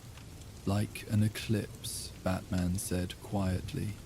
Precisely, sir. And if I recall correctly, Gotham is due to experience a partial lunar eclipse tonight, beginning in approximately 3 hours. The implications settled into place with the gentle inevitability of clockwork gears aligning. Riddler's timetable. Whatever he's planning with Cobblepot's machine, it's synchronized to the eclipse. The Gothic spires of Gotham University emerged through the light rain, their ancient stonework glistening in the diffused moonlight. Batman guided the Batmobile to a secluded corner of the campus, engaging the vehicle's stealth systems before exiting silently into the misty night. The science building stood some distance away, a blend of century-old architecture and modern additions, its windows mostly darkened save for a few scattered lights on the upper floors. Oracle, which room is Professor Marsh Elliott working in? East Wing, 4th floor, room 427, Barbara replied promptly. The historical instruments collection occupies the entire floor. Security cameras show she's alone, working near the central display area. Batman moved through the shadows of the campus with practiced ease, his cape gathering the darkness around him. Rather than entering through conventional means, he ascended the building's exterior using the old stone gargoyles as handholds, making his way to a partially open window on the 4th floor. The collection room was vast and dimly lit, with glass cases containing centuries of humanity's attempts to measure and understand the universe. Astrolabes, quadrants, sextants, and telescopes gleamed softly under subtle lighting designed to protect the delicate artifacts. At the room's center stood a woman in her early 50s, her silver-streaked hair pulled back in a practical bun as she carefully adjusted a magnificent brass orrery positioned beneath a domed skylight. Batman observed her for a moment, noting the focused precision of her movements and the reverent way she handled the antique mechanism. She worked in comfortable silence, occasionally murmuring to herself as she referenced notes on a nearby tablet. The only other sounds were the gentle ticking of dozens of antique clocks and the soft patter of rain against the skylight above. He stepped from the shadows, moving deliberately to avoid startling her. Professor Marshallett. Despite his caution, she jolted slightly, turning quickly toward his voice. Her surprise lasted only a moment before her expression settled into something resigned expectation. Batman, I wondered if you'd figure it out. She gestured to the orrery before her. You're earlier than I anticipated. The riddles must have been more straightforward than he intended. Batman moved closer, studying both the professor and the mechanical solar system model. You know why I'm here. She nodded, her hands still working methodically to align the brass planets on their intricate tracks. Edward Nigma approached me 3 weeks ago. He was surprisingly knowledgeable about my great-grandmother's work with Theodore Cobblepot. He asked for my help in reconstructing what they called the Kronos engine. The clockwork computer, Batman said. So much more than that, Cassandra corrected gently. Cobblepot and my great-grandmother believed they had discovered something profound about the nature of time itself. Specifically how certain moments in history create resonance patterns that echo forward, shaping future events. Her fingers traced the elliptical orbit of a miniature brass Saturn. Batman circled the display slowly, noting the precise craftsmanship of the orrery. It appeared authentically antique, yet something about the gearing mechanism seemed subtly modern. And what does Riddler want with a century-old theory about temporal resonance? Cassandra's expression grew troubled. He believes the engine can do more than detect these patterns, that it could potentially influence them, create what Cobblepot called mnemonic anchors in the collective consciousness of Gotham. She looked up at Batman, her academic detachment giving way to genuine concern. Enigma is convinced that tonight's eclipse creates perfect conditions for the engine to access what he calls Gotham's memory well, the accumulated psychic imprint of the city's most significant moments. To what end? And wasn't entirely clear. Something about rewriting the narrative and correcting historical injustices. But his methods, she shook her head. My great-grandmother and Cobblepot abandoned their research when they realized its potential dangers. They deliberately separated the components and hid them throughout the city. Batman's attention shifted to the orrery. This is the final component. Cassandra nodded. The calculation module. It uses the movements of the planets as a computational framework. Cobblepot disguised it as a simple astronomical model to avoid suspicion. She hesitated, then admitted, I've been restoring it over the past week, at Nigma's request. He was persuasive. Threatened you? Batman asked, his voice low. Not exactly. Her fingers worried at a pendant hanging around her neck. An antique timepiece. He has my great-grandmother's personal journals. They contain knowledge that could be dangerous in the wrong hands, but they're also my family's legacy. He promised to return them once the engine was assembled. She looked at Batman directly. I'm not a fool. I knew he might not honor that promise, but I couldn't risk losing those journals forever. Batman's gaze moved to the skylight, where the clouded moon was occasionally visible through breaks in the rain. Where is the assembly point? Where is Riddler taking the components? The original plans called for the engine to be housed deep beneath what is now Wayne Tower, Cassandra explained, but that space has been renovated many times over the past century. Nigma mentioned an alternative location, somewhere the city's heartbeat could still be clearly felt. She frowned, trying to recall his exact words. Something about where the city's arteries converge, yet time stands eternally still. Batman's eyes narrowed slightly. The central terminal clock. The abandoned train station. Cassandra looked surprised. Of course. The massive clock that stopped during the great earthquake of 97. It's been frozen at 8:27 ever since. A moment when time literally stood still for Gotham, Batman said quietly. The perfect symbolic location for Riddler's purposes. Cassandra glanced at her watch, a worried expression crossing her face. The eclipse begins in less than 2 hours. The orrery is nearly calibrated to track it precisely. She hesitated, then made a decision. Take it. Stop him from activating the engine. Whatever his intentions, my great-grandmother believed the technology was too unpredictable to be used safely. Batman moved toward the orrery, then paused as his comm unit activated. Alfred's voice came through, urgent yet controlled. Sir, I've been analyzing the blueprints Oracle recovered.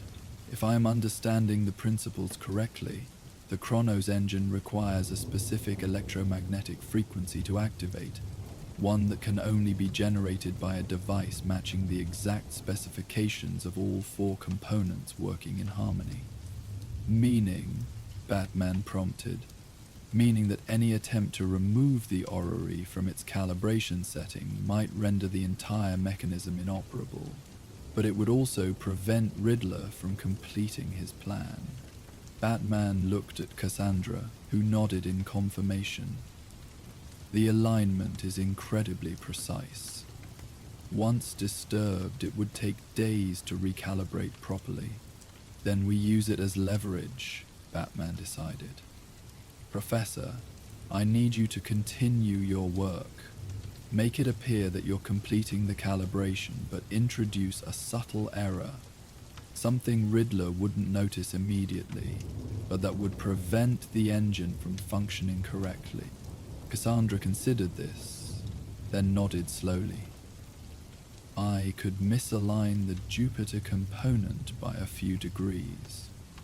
The orbital calculations would appear correct until the actual moment of the eclipse, but the resonance frequency would be impossible to achieve.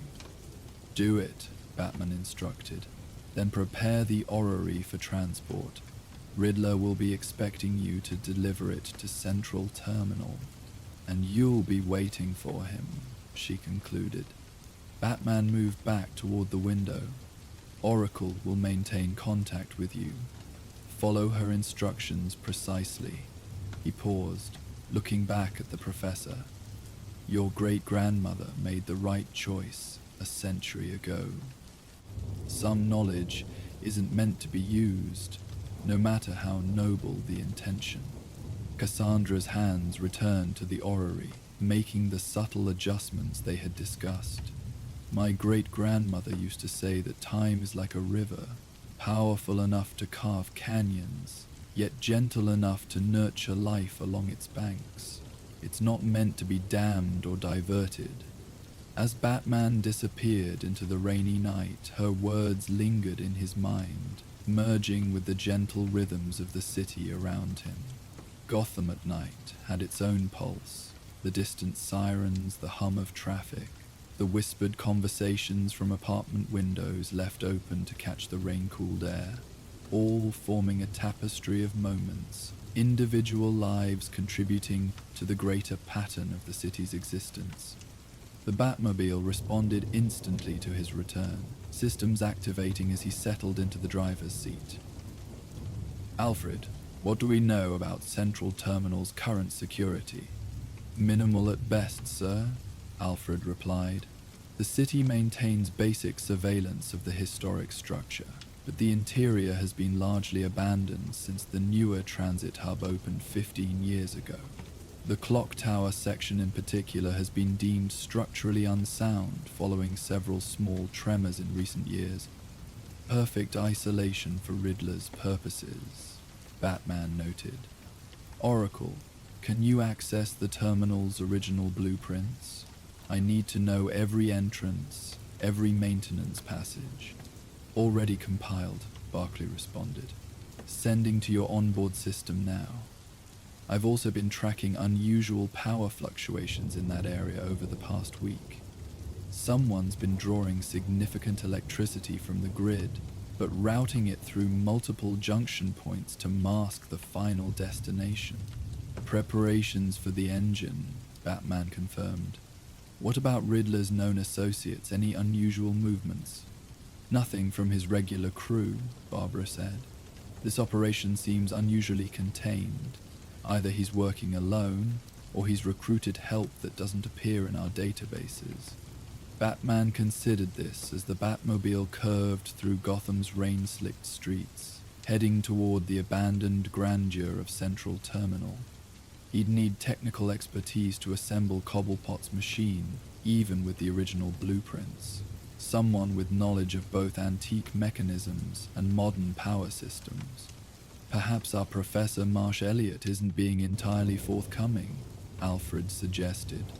Her expertise would make her an ideal collaborator, willing or otherwise.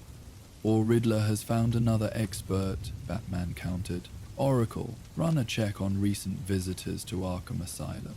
Specifically, any historians or engineers who might have consulted with Nigma during his last incarceration. The soft sound of rapid typing came through the comlink, followed by Barbara's thoughtful hum. Interesting. Dr. Julian Haywood, an engineering professor specializing in historical mechanical systems, visited Arkham 8 times over the past year. Officially, he was documenting inmates' problem-solving approaches for a research study on cognitive patterns. And unofficially, his university expense reports show purchases of antique mechanical parts and specialized tools immediately following several of these visits. Nothing explicitly suspicious, but the timing is convenient. Batman's eyes narrowed slightly. Where is Haywood now? A brief pause, then. His department says he's on sabbatical. No teaching assignments for the current semester. His credit card was last used 3 days ago at a hardware store near Central Terminal. Our second conspirator, Batman confirmed. Alfred, compile everything we have on Haywood. I need to understand what would motivate an academic to assist in Riddler's scheme. Already searching, sir. Preliminary findings suggest Dr. Haywood's great-grandfather worked briefly with Theodore Cobblepot as a mechanical assistant. There may be a personal connection to this Kronos engine project. The Batmobile approached the outskirts of the Terminal District, an area of Gotham caught between abandonment and gentrification. Once the proud transportation hub of the city, Central Terminal now stood as a magnificent relic. Its soaring arched windows dark, its ornate facade slowly surrendering to decades of neglect. The massive clock face, visible from blocks away, remained frozen at 8:27, its hands unmoved since the earthquake that had damaged the mechanism beyond conventional repair. Batman guided the vehicle into the shadows of a derelict loading dock, engaging stealth systems before exiting. The rain had diminished to a fine mist that hung in the air, diffusing the sparse streetlights into gentle halos of amber and blue. The terminal building loomed ahead, its once golden stonework now stained with urban grime and verdant streaks of moss. I'm approaching the East Maintenance entrance, he subvocalized into his comm. Oracle? Status on Professor Marsh Elliott? She's completed the modifications to the orrery and is preparing to transport it as instructed, Barbara replied. I've arranged for one of our operatives to intercept her on the way, ensuring her safety while maintaining the appearance that she's fulfilling Riddler's instructions.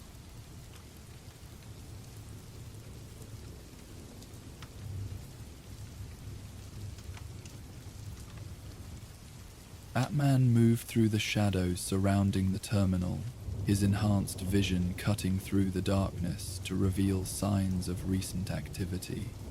Freshly broken locks, subtle scuff marks on the weathered stone steps, the faint impression of wheeled equipment being moved across the debris-strewn ground. The maintenance entrance had been recently forced, though efforts had been made to disguise this fact. Inside, the terminal's vast main concourse stretched into darkness, its vaulted ceiling lost in shadow. Once bustling with travelers, the space now stood in reverent silence, dust motes drifting through shafts of diffused moonlight that penetrated the magnificent arched windows. Batman moved silently across the marble floor, following the barely perceptible trail of recent passage toward the central clock tower. Sir, Alfred's voice came through the comm, soft but urgent. I've completed my analysis of Dr. Haywood's background. He appears to have developed an obsession with Theodore Cobblepot's work, particularly after discovering family papers suggesting his great-grandfather may have contributed significant innovations to the Cronus engine design without receiving credit. Intellectual property dispute carried through generations, Batman murmured, combined with Riddler's obsession with puzzles and patterns. A dangerous combination indeed, Alfred confirmed. Moreover, Dr. Hayward published several papers on the theoretical possibility of using mechanical computation to influence collective memory, essentially how shared beliefs about past events might be subtly altered through the right application of resonant frequencies. Batman paused at the base of the clock tower stairwell, his sensors detecting faint electrical activity above. They're attempting to rewrite history, not in the literal sense, but altering how Gotham's citizens remember and interpret significant events from the city's past. Sir, if I may, Alfred interjected, his voice contemplative.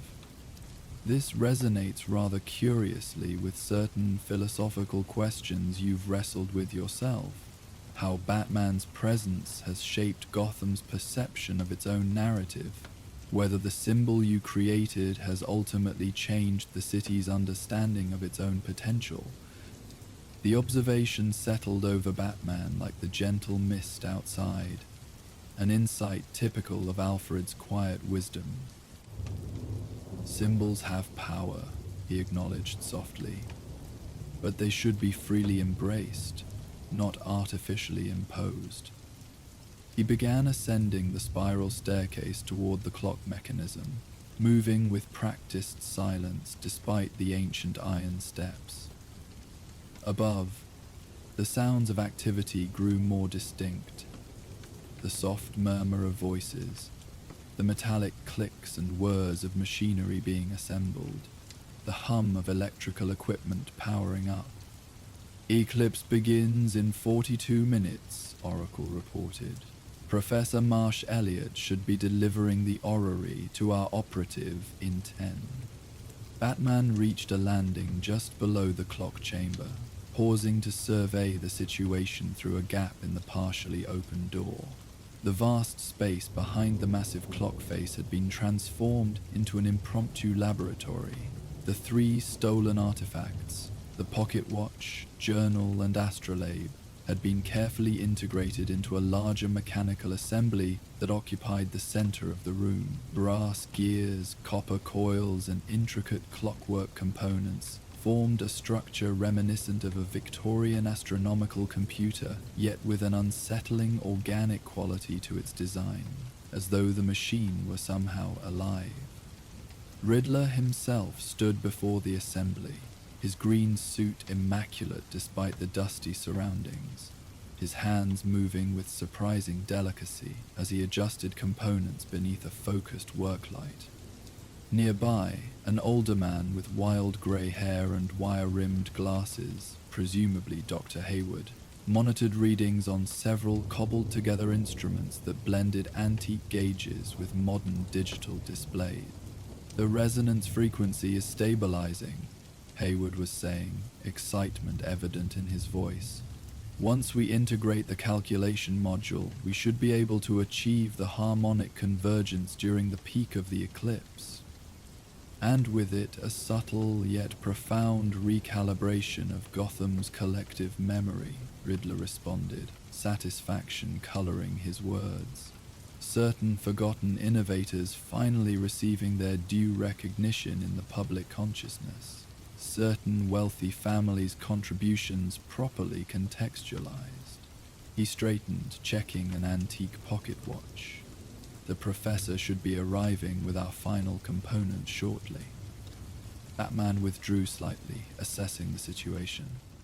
The machine appeared nearly complete, lacking only the orrery that Professor Marsh Elliott had modified. His best approach would be to wait until they attempted to integrate the final component, allowing their frustration and confusion over its failure to provide distraction.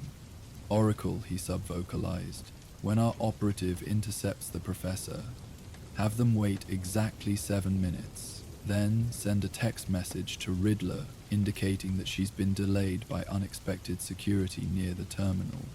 Understood, Barbara replied. That should buy you more time to... She paused suddenly. Batman. I'm detecting a new power surge in the terminal building, much larger than before. They're drawing enough electricity to power several city blocks. Inside the clock chamber, Hayward's voice rose with excitement. Edward, look at these readings. The harmonic resonance is building on its own. The three components are beginning to synchronize without the calculation module.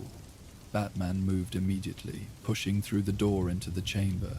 Shut it down, Nigma. Both men whirled toward him, Riddler recovering quickly from his surprise.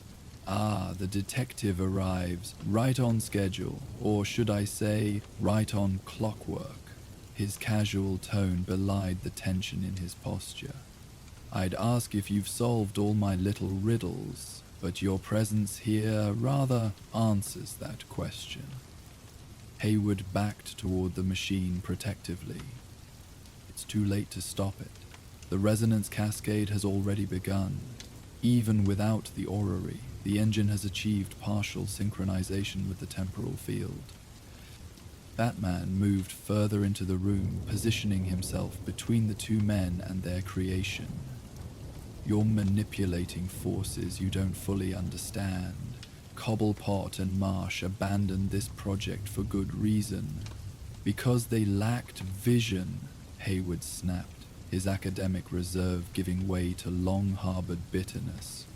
My great-grandfather saw the true potential of the engine, not just to observe temporal resonance, but to shape it, to correct historical oversights, to ensure that history remembers the right names, Batman concluded, including his. Riddler twirled his question mark cane thoughtfully. Everyone wants to be remembered, Batman, to leave their mark on Gotham's story. Even you with your symbolism and theatrical flourishes. He gestured expansively at the chamber around them. We're simply making some editorial adjustments to the historical record, ensuring that certain contributions aren't forgotten in the shadow of more prominent families. The machine behind them hummed with increasing intensity, brass components beginning to rotate of their own accord as energy flowed through the system. The air in the chamber seemed to thicken, taking on an almost syrupy quality, as light bent strangely around the apparatus. Oracle, Batman sub-vocalized. The engine is activating without the orrery, some kind of self-sustaining reaction. The eclipse is beginning, she reported urgently. The moon is entering Earth's penumbra now. Whatever effect they're expecting, it would theoretically start manifesting soon. Batman's gaze moved between Riddler, Hayward, and the increasingly active machine. The danger here wasn't conventional. No explosion threatening the city, no toxin to be neutralized. Instead, something more subtle yet potentially more invasive. An attempt to alter how Gotham's citizens understood their own history and identity. Your machine won't achieve what you're hoping for, Batman told them, moving slowly around the edge of the room. Professor Marsh Elliott explained the principles. Without the precise calibration only the orrery can provide, the temporal resonance will be unstable. Hayward's expression flickered with uncertainty. She told you that, but the preliminary harmonics are already forming. The engine is working. Is it? Batman challenged. Or is it simply drawing power and creating an impressive light show? Check your readings more carefully, Doctor. The pattern isn't stabilizing. It's oscillating randomly. Doubt crept into Hayward's features as he turned back to his instruments. Riddler, however, seemed unperturbed, his smile knowing. A valiant attempt at psychological manipulation, Batman. But we prepared for the possibility that the good professor might be persuaded to interfere. He produced a small device from his pocket, a modern tablet displaying complex equations. Dr. Hayward has already calculated the necessary adjustments. We don't need the physical orrery, just the mathematical principles it embodies. The machine's humming intensified, components spinning faster as the electrical systems surged. Outside, through the massive clock face, the moon was visibly darkening along one edge as the eclipse began in earnest. The atmosphere in the chamber grew increasingly strange. Shadows seemed to move independently of their sources, and dust motes hung suspended in the air as if time itself were beginning to behave erratically. "Sir," Alfred's voice came through the comm, "I've been analyzing the blueprints more thoroughly. The Chronos engine appears to operate on principles similar to quantum entanglement, creating resonance patterns that propagate through what Cobblepot called the collective subconscious of Gotham's population." "Can it actually work?" Batman asked softly. "Theoretically, perhaps," Alfred admitted, "but not with their current configuration. The mathematical models Dr. Hayward is using are fundamentally flawed. If they proceed, the resonance could manifest in completely unexpected ways." Batman turned his attention back to Riddler and Hayward. "Your calculations are wrong. Without Marsh Elliott's expertise with the original designs, you're working from incomplete data." Hayward hesitated, glancing between his tablet and the increasingly unstable machine. Condensation was forming on the brass components as the temperature in the room dropped noticeably. The shadows cast by the apparatus seemed to move independently of the light sources, stretching and contracting in unnatural patterns. "Edward," Hayward said, his confidence wavering, "some of these readings don't match our projections. The harmonic convergence is occurring, but it's distorted somehow." Riddler's self-assured expression faltered slightly as he moved to examine the instruments. "A minor calibration issue. Adjust the primary resonator to compensate." But as Hayward attempted to make the adjustments, the machine's behavior grew more erratic. Gears that had been spinning synchronously began to move at discordant rates, creating a jarring, arrhythmic clicking that echoed through the chamber. The electrical hum rose to an uncomfortable pitch. "It's destabilizing," Hayward warned, real fear entering his voice. "The temporal field is collapsing in on itself." Batman moved swiftly toward the main power coupling. "Cut the electrical supply, now." For once, Riddler didn't object, his usual arrogance giving way to scientific pragmatism as he recognized the danger. Together, they began disconnecting power sources while Hayward worked frantically to slow the machine's momentum, gradually, preventing a catastrophic energy release. As the power diminished, the unnatural phenomena in the room slowly subsided. The strange light effects receded, the temperature normalized, and the discordant sounds of misaligned gears gradually wound down to silence. Outside, through the clock face, the eclipse continued its natural progression, the moon slowly taking a bite from the sun's perfect circle. In the sudden quiet that followed, Riddler looked at the now dormant machine with an expression of genuine disappointment. "So close," he murmured. "We were so close to proving the theory correct." "The theory itself wasn't wrong," Batman told him, securing the final power connection. Cobblepot and Marsh were onto something real about how symbols and shared experiences shape collective memory, but they were wise enough to realize that such influence shouldn't be artificially manipulated. Hayward sank into a chair, the excitement and defiance drained from his bearing. "My great-grandfather believed it could be used benevolently, to heal historical wounds, to restore forgotten contributions to their proper place. And in the right hands, perhaps it could," Batman acknowledged. "But history isn't meant to be engineered. It evolves through countless individual experiences and interpretations, messy, contradictory, and deeply human." The sound of police sirens became audible in the distance, growing steadily closer. Riddler sighed theatrically, twirling his cane once more. I suppose this concludes our little horological adventure. Though I must say, Batman, you've proven yourself a worthy opponent in this particular game of temporal chess. He glanced at the machine with genuine intellectual curiosity. I wonder what would have happened if we'd succeeded. Nothing dramatic, Batman replied. No sudden rewiring of memories or personalities. Just subtle shifts in how people perceive certain historical events, certain family legacies. He looked directly at Riddler, including the Wayne family history you were targeting. Riddler's eyebrows rose fractionally, the closest he would come to admitting Batman had correctly discerned his ultimate aim. The Waynes, the Cobblepots, the Elliots, all Gotham's founding families have their carefully curated narratives, some more sanitized than others. Batman moved to secure both men as the police approached the building. History is rarely kind to anyone, Nigma. The best we can do is learn from it, not rewrite it. Later, as the eclipse reached its midpoint, Batman stood on a rooftop overlooking the terminal, watching as police officers escorted Riddler and Hayward to waiting vehicles. The machine components had been carefully catalogued and secured, destined for a vault where their unique technology could be studied safely.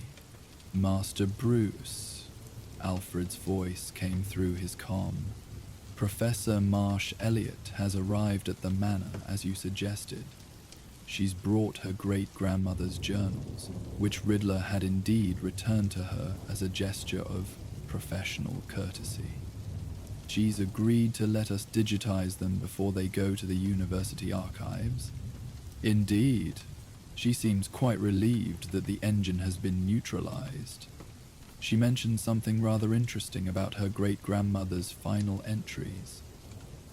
Apparently, Eleanor Marsh came to believe that Gotham already had its own natural form of temporal resonance, that certain families, certain individuals, were naturally positioned as focal points for the city's evolving identity. Batman watched as the police vehicles pulled away from the terminal, their lights casting brief patterns across the aging stonework. Gotham shapes its own narrative, with or without mechanical assistance. A comforting thought in its way, Alfred replied, that the city's character emerges organically from the actions and beliefs of its citizens, rather than being imposed by any single force. As the eclipse began its gradual retreat, returning moonlight to the city below, Batman found himself reflecting on Riddler's core obsession, the need to be remembered, to leave a permanent mark on history. It was a fundamentally human desire, one that drove both great achievements and terrible crimes. Oracle, he said softly, what happened with the terminal clock? Did the engine's activation affect it in any way? Barbara's typing paused briefly. Actually, yes. According to police reports, the clock's mechanism briefly activated during the incident. The hands moved for the first time in decades. Just a slight tremor, but definitely movement. Which direction? Batman asked. That's the strange part, Barbara replied. One officer reported that the minute hand moved forward slightly, while another insisted it moved backward. The technicians examining it now can't find any change to the mechanism at all. Batman allowed himself a small smile as he turned away from the scene below, his cape gathering the night around him like memory itself, both concealing and revealing, both past and future held in perfect balance. Perhaps some questions are better left as riddles. The gentle rhythms of the city at night embraced him as he moved across the rooftops of Gotham, a city eternally becoming, eternally remembering, its story written not in the grand gestures of would-be controllers, but in the quiet moments of connection and choice that formed its true and enduring heart. Back in the Batcave, hours later, Bruce sat before the main computer, cowl set aside as he reviewed the night's events. The screen displayed detailed scans of the Kronos engine components, their intricate mechanisms rendered in precise, digital clarity. Beside him, Alfred placed a fresh cup of tea on the console, chamomile again, its gentle aroma rising in the cave's cool air. Professor Marsh Elliott departed an hour ago, Alfred informed him. The journals have been fully digitized and encrypted. Fascinating reading, if rather technical in parts. Her great-grandmother had quite a gift for mechanical engineering, particularly impressive given the limited opportunities available to women in her era.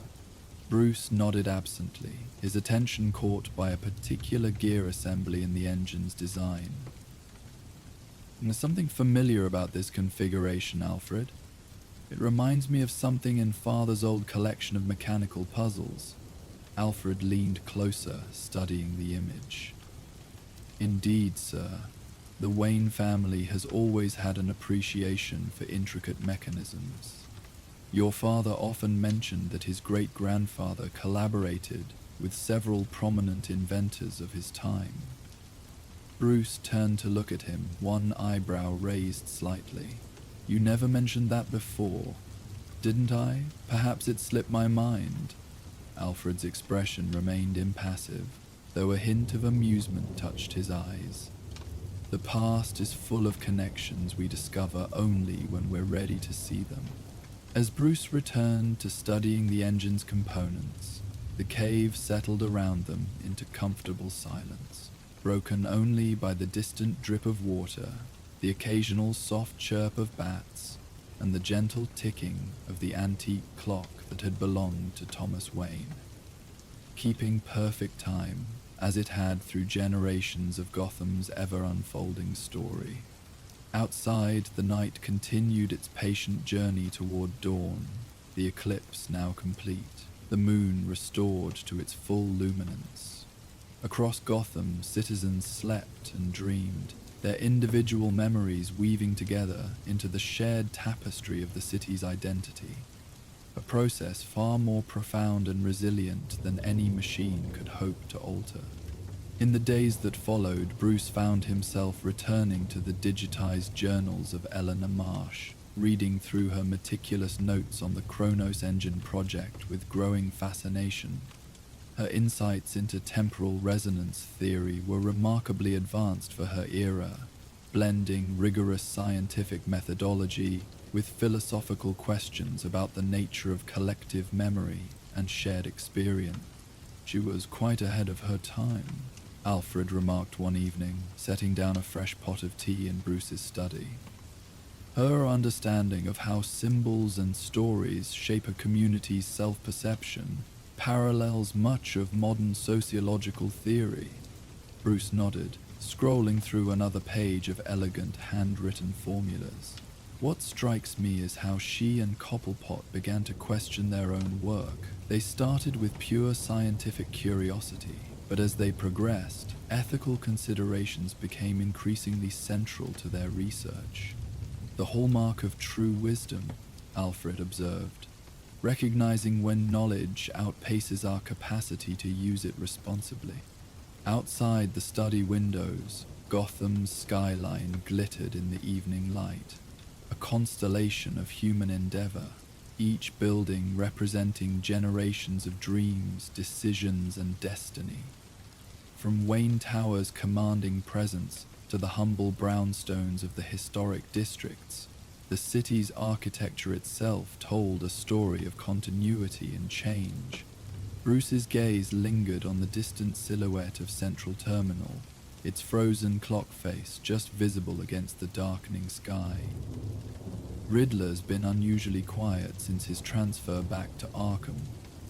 Oracle says he's requested access to historical texts rather than his usual puzzle collections. Perhaps your encounter gave him something new to contemplate, Alfred suggested. A riddle without the satisfaction of a definitive answer. Later that night, as Batman moved through Gotham's ever-changing landscape, he found himself paying closer attention to the city's historical markers, the plaques, monuments, and preserved buildings that anchored collective memory in physical space.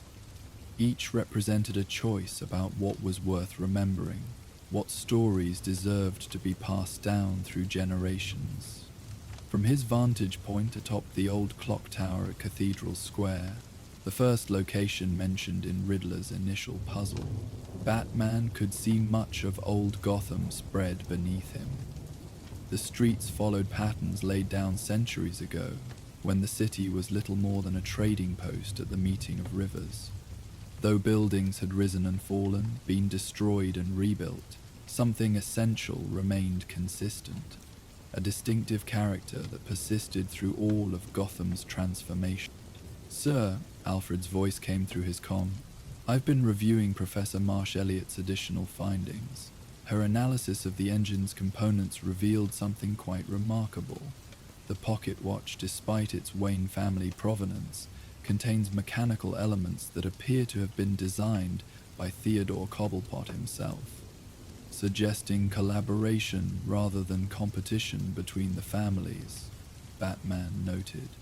"Indeed, and the journal contains references to joint ventures that don't appear in the official historical record. Cooperative efforts that shaped Gotham's early development in ways neither family fully documented publicly."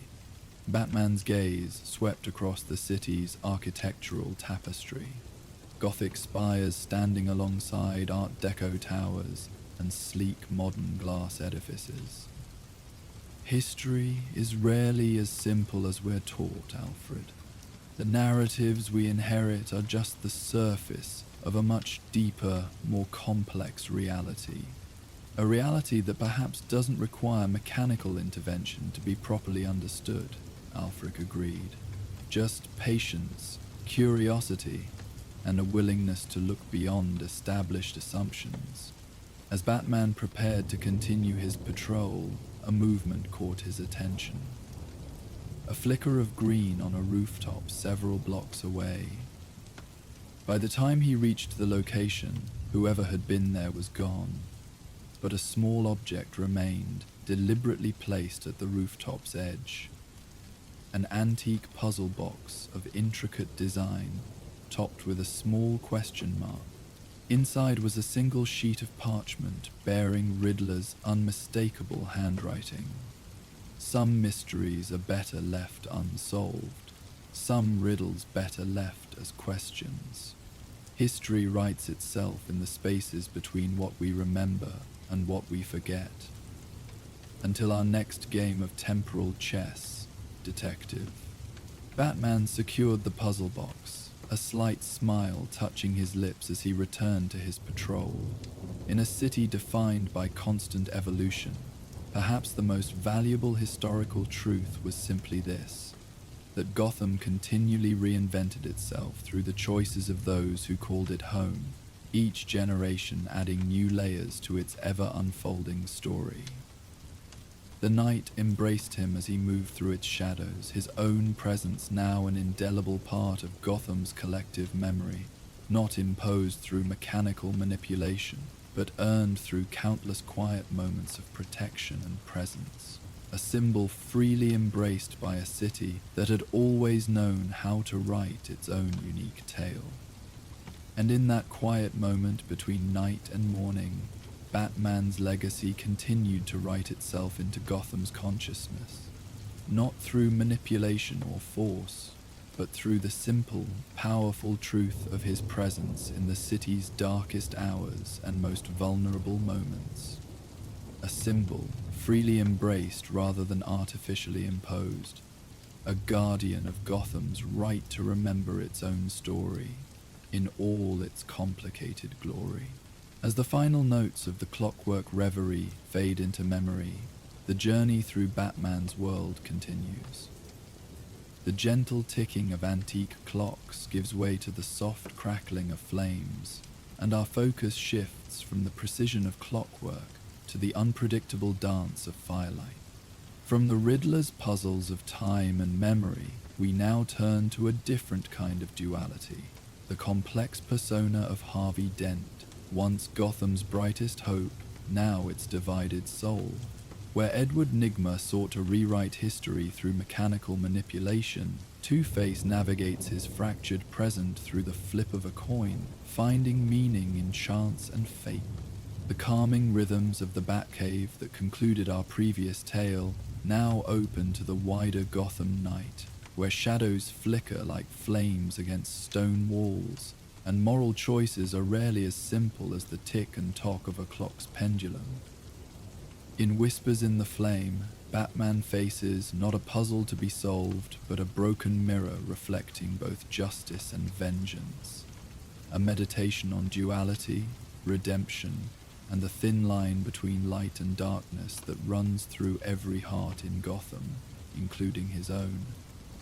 Let the quiet contemplation of time's passage now blend into the hushed whispers of fire's ancient wisdom as we continue our journey through the nocturnal world of the Dark Knight. Moonlight filtered through the leaded windows of Gotham's old judicial district, casting elongated shadows across marble floors that seemed to whisper with memories. Batman moved silently through the abandoned corridors of what had once been the pride of the city's legal system. The building stood empty now, its grand chambers and offices left to gather dust after the construction of Gotham's new courthouse across town.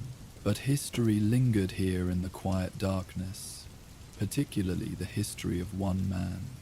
Harvey Dent's former office remained untouched at the end of the East Wing, like a museum piece preserved in amber. The heavy oak door still bore his name in faded gold lettering, a reminder of what Gotham had lost when its shining district attorney fell into darkness. Batman paused before entering, his reflection fragmenting across the frosted glass panel. Even now, years later, these visits carried the weight of failure and regret.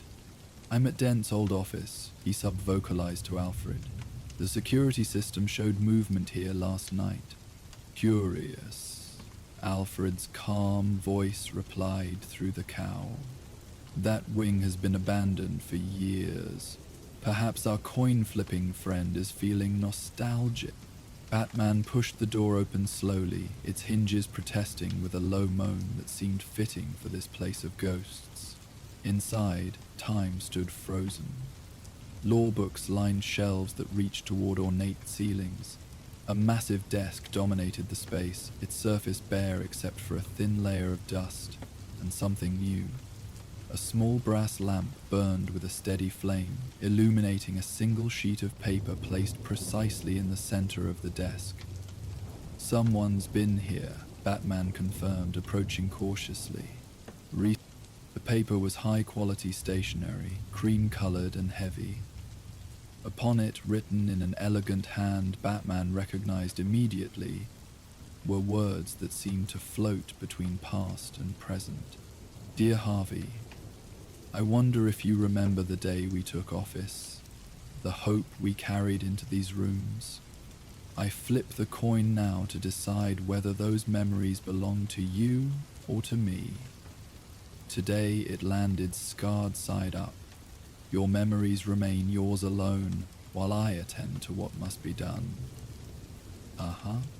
"Alfred," Batman said quietly, photographing the letter with his cowl's camera. Dent's writing letters to himself. The silence that followed carried Alfred's consideration. Most intriguing, the bifurcation of his psyche appears to have progressed. He's now treating his former self as a separate entity entirely. Batman scanned the room methodically, looking for any other signs of disturbance. The letter mentions what must be done. Two-Face is planning something. "Perhaps," Alfred replied, "but note the contemplative tone. This doesn't read like the prelude to one of his typical vengeance schemes. It's almost reflective." Batman's attention caught on a slight discoloration in the wood paneling behind the desk. Pressing gently, he found a small concealed compartment. the kind of hidden safe a district attorney might use for sensitive documents. It was empty now, save for a book of matches bearing the insignia of the Gotham Arms Hotel. Left a clue, Batman observed, deliberately. The Gotham Arms, Alfred mused, once the city's finest establishment. It's been closed for renovation these past 6 months. Batman pocketed the matchbook. Perfect location for someone who doesn't want to be disturbed. I'll check it out. As he turned to leave, Batman paused, studying the steady flame of the brass lamp. Unlike Two-Face's usual theatrical gestures, the dramatic coin flips, the dual symbolism, this felt intimate, personal. The single flame reflecting across the polished surface of the desk seemed to dance between light and shadow, creating patterns that were neither fully one nor the other, but something in between. He wanted me to find this, Batman realized. This isn't a criminal leaving clues. This is Harvey reaching out. The night embraced Batman as he moved across Gotham's rooftops, the city unusually quiet beneath a canopy of stars. Nights like these were rare in Gotham, peaceful, almost serene. Even the police band reported nothing more serious than a minor traffic incident downtown. It was the kind of night that once would have allowed Bruce Wayne a rare opportunity to rest, but now it only heightened his vigilance. Calm in Gotham too often presaged a storm. The Gotham Arms Hotel rose from the city's financial district like a monument to faded elegance. Once the crown jewel of Gotham's hospitality, its Art Deco facade now stood shrouded in scaffolding and construction tarps. Batman observed from a neighboring rooftop, thermal imaging revealing the building was not as abandoned as it appeared. A single heat signature moved rhythmically on the top floor, pacing back and forth with mechanical precision. An occupant, Batman reported. Top floor, moving in a pattern consistent with Two-Face's habits. Do be careful, sir, Alfred cautioned. Mr. Dent's unpredictability has only increased with time. Batman grappled silently to the hotel's roof, finding the access door unlocked. Another invitation. The grand penthouse suite had once hosted presidents and royalty, but now stood in a state of half-renovation. Plastic sheeting dyed the space, creating a labyrinth of translucent walls through which shadows moved like memories trying to take form. And there, seated beside another brass lamp, identical to the one in his former office, was Harvey Dent. The unmarred side of his face caught the warm glow of the flame, creating the momentary illusion of wholeness. A stack of letters sat before him, neatly arranged, along with an open bottle of scotch, the same brand he had favored in his days as district attorney. "Evening, Batman," Harvey said without looking up, his voice eerily calm. "I wondered how long it would take you to follow the breadcrumbs." Batman remained still, analyzing. This wasn't Two-Face's typical behavior. No coin in evidence, no theatrical pronouncements about justice and chance. Just Harvey, writing by lamplight, his manner almost peaceful. "What's this about, Harvey?" Batman asked, keeping his distance but moving into the circle of light. "The letter? The lamp? This meeting? You're not planning a crime. You're making a statement." Harvey looked up then, the scarred side of his face emerging from shadow with grotesque detail. "Not a statement. A confession." He gestured to the letters. "I've been writing to Harvey for months now, telling him what we've become." Batman remained silent, allowing the moment to unfold naturally. This version of Dent, caught somewhere between his dual personas, was rare and potentially revealing. "You know what today is?" Harvey asked, pouring a second glass of scotch and pushing it across the table. An oddly civilized gesture. 10 years since the Maroney trial. 10 years since acid met flesh and Harvey Dent died. Harvey didn't die, Batman replied calmly, making no move toward the offered drink. He's still there. These letters prove it. A bitter laugh escaped Dent, distorting into something pained as it navigated the damaged muscles of his face. Do they? Or do they just prove that even monsters can feel nostalgia? He lifted a letter, holding it reverently. I write to him because no one else remembers who he was. Not really. Not even you, despite your visits to his office. Batman studied the man before him, noting the uncharacteristic steadiness in his hands. You haven't flipped the coin tonight. No, Harvey agreed, almost smiling. Tonight belongs to memory, not chance. He pushed the stack of letters forward. Take them, read them. I've left copies in various places throughout the city. Breadcrumbs, as I said. Follow them if you wish. Consider it a guided tour of a man's dissolution. Before Batman could respond, Harvey stood abruptly. Don't worry, Dark Knight. No schemes tonight. No innocent lives hanging in the balance, just words on paper. He moved toward the balcony, his silhouette cutting a jagged shape against Gotham's glittering skyline. The coin gets its due tomorrow. Tonight belongs to Harvey. With unexpected grace, he stepped through the balcony doors and vanished into the darkness. Batman moved quickly to follow, but found only empty air. Harvey had descended via a construction elevator on the building's exterior, disappearing into the maze of Gotham's streets below. Batman returned to the table, gathering the letters carefully. Each envelope was addressed simply, Harvey Dent-esque. Inside, page after page of elegant handwriting chronicled conversations between two halves of a fractured soul. Some entries were signed by Harvey, others by Two-Face, creating a dialogue across a divide no psychiatrist had ever successfully bridged. I have something, Alfred, Batman said quietly. Letters, dozens of them. Dent writing to himself, documenting his psychological state. Most extraordinary, Alfred replied. Are you bringing them back to the cave for analysis? Batman cast one final look around the penthouse, noting the careful arrangement of furniture, the methodical organization. This wasn't the chaos Two-Face typically left in his wake. This was deliberate, meaningful. Yes, he confirmed, but I don't think these are clues to a crime. They're something more personal. The flame in the brass lamp flickered as Batman gathered the letters, casting dancing shadows across the walls. For just a moment, in that unsteady light, it was possible to imagine Harvey Dent as he once was. Gotham's white knight, untouched by tragedy, full of conviction and hope. The illusion vanished as quickly as it had formed, leaving only the reality, a man divided against himself, reaching back across time toward what he had lost.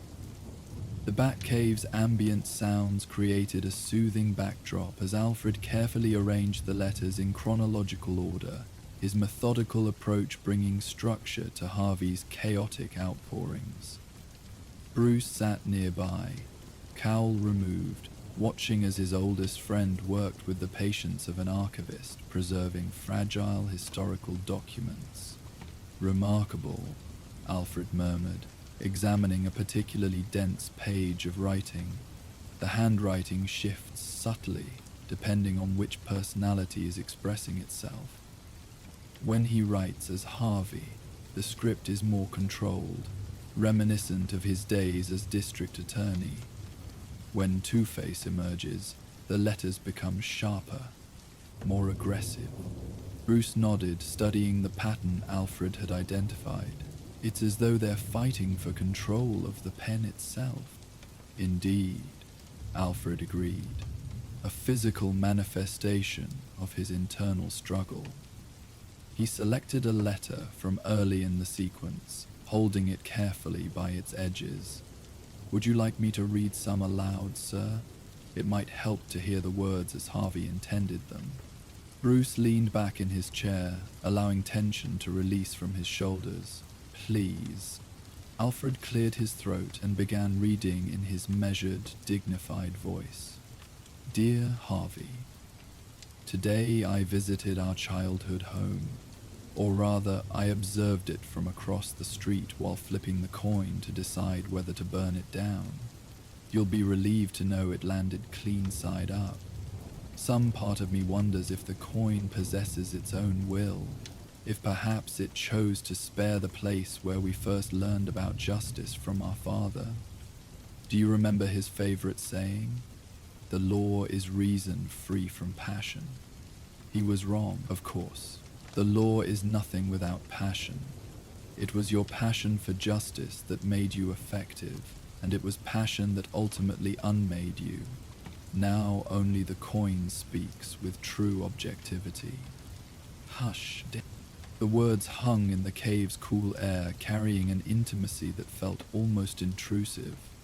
Bruce closed his eyes briefly, imagining Harvey writing by lamplight, conversing with the ghost of himself.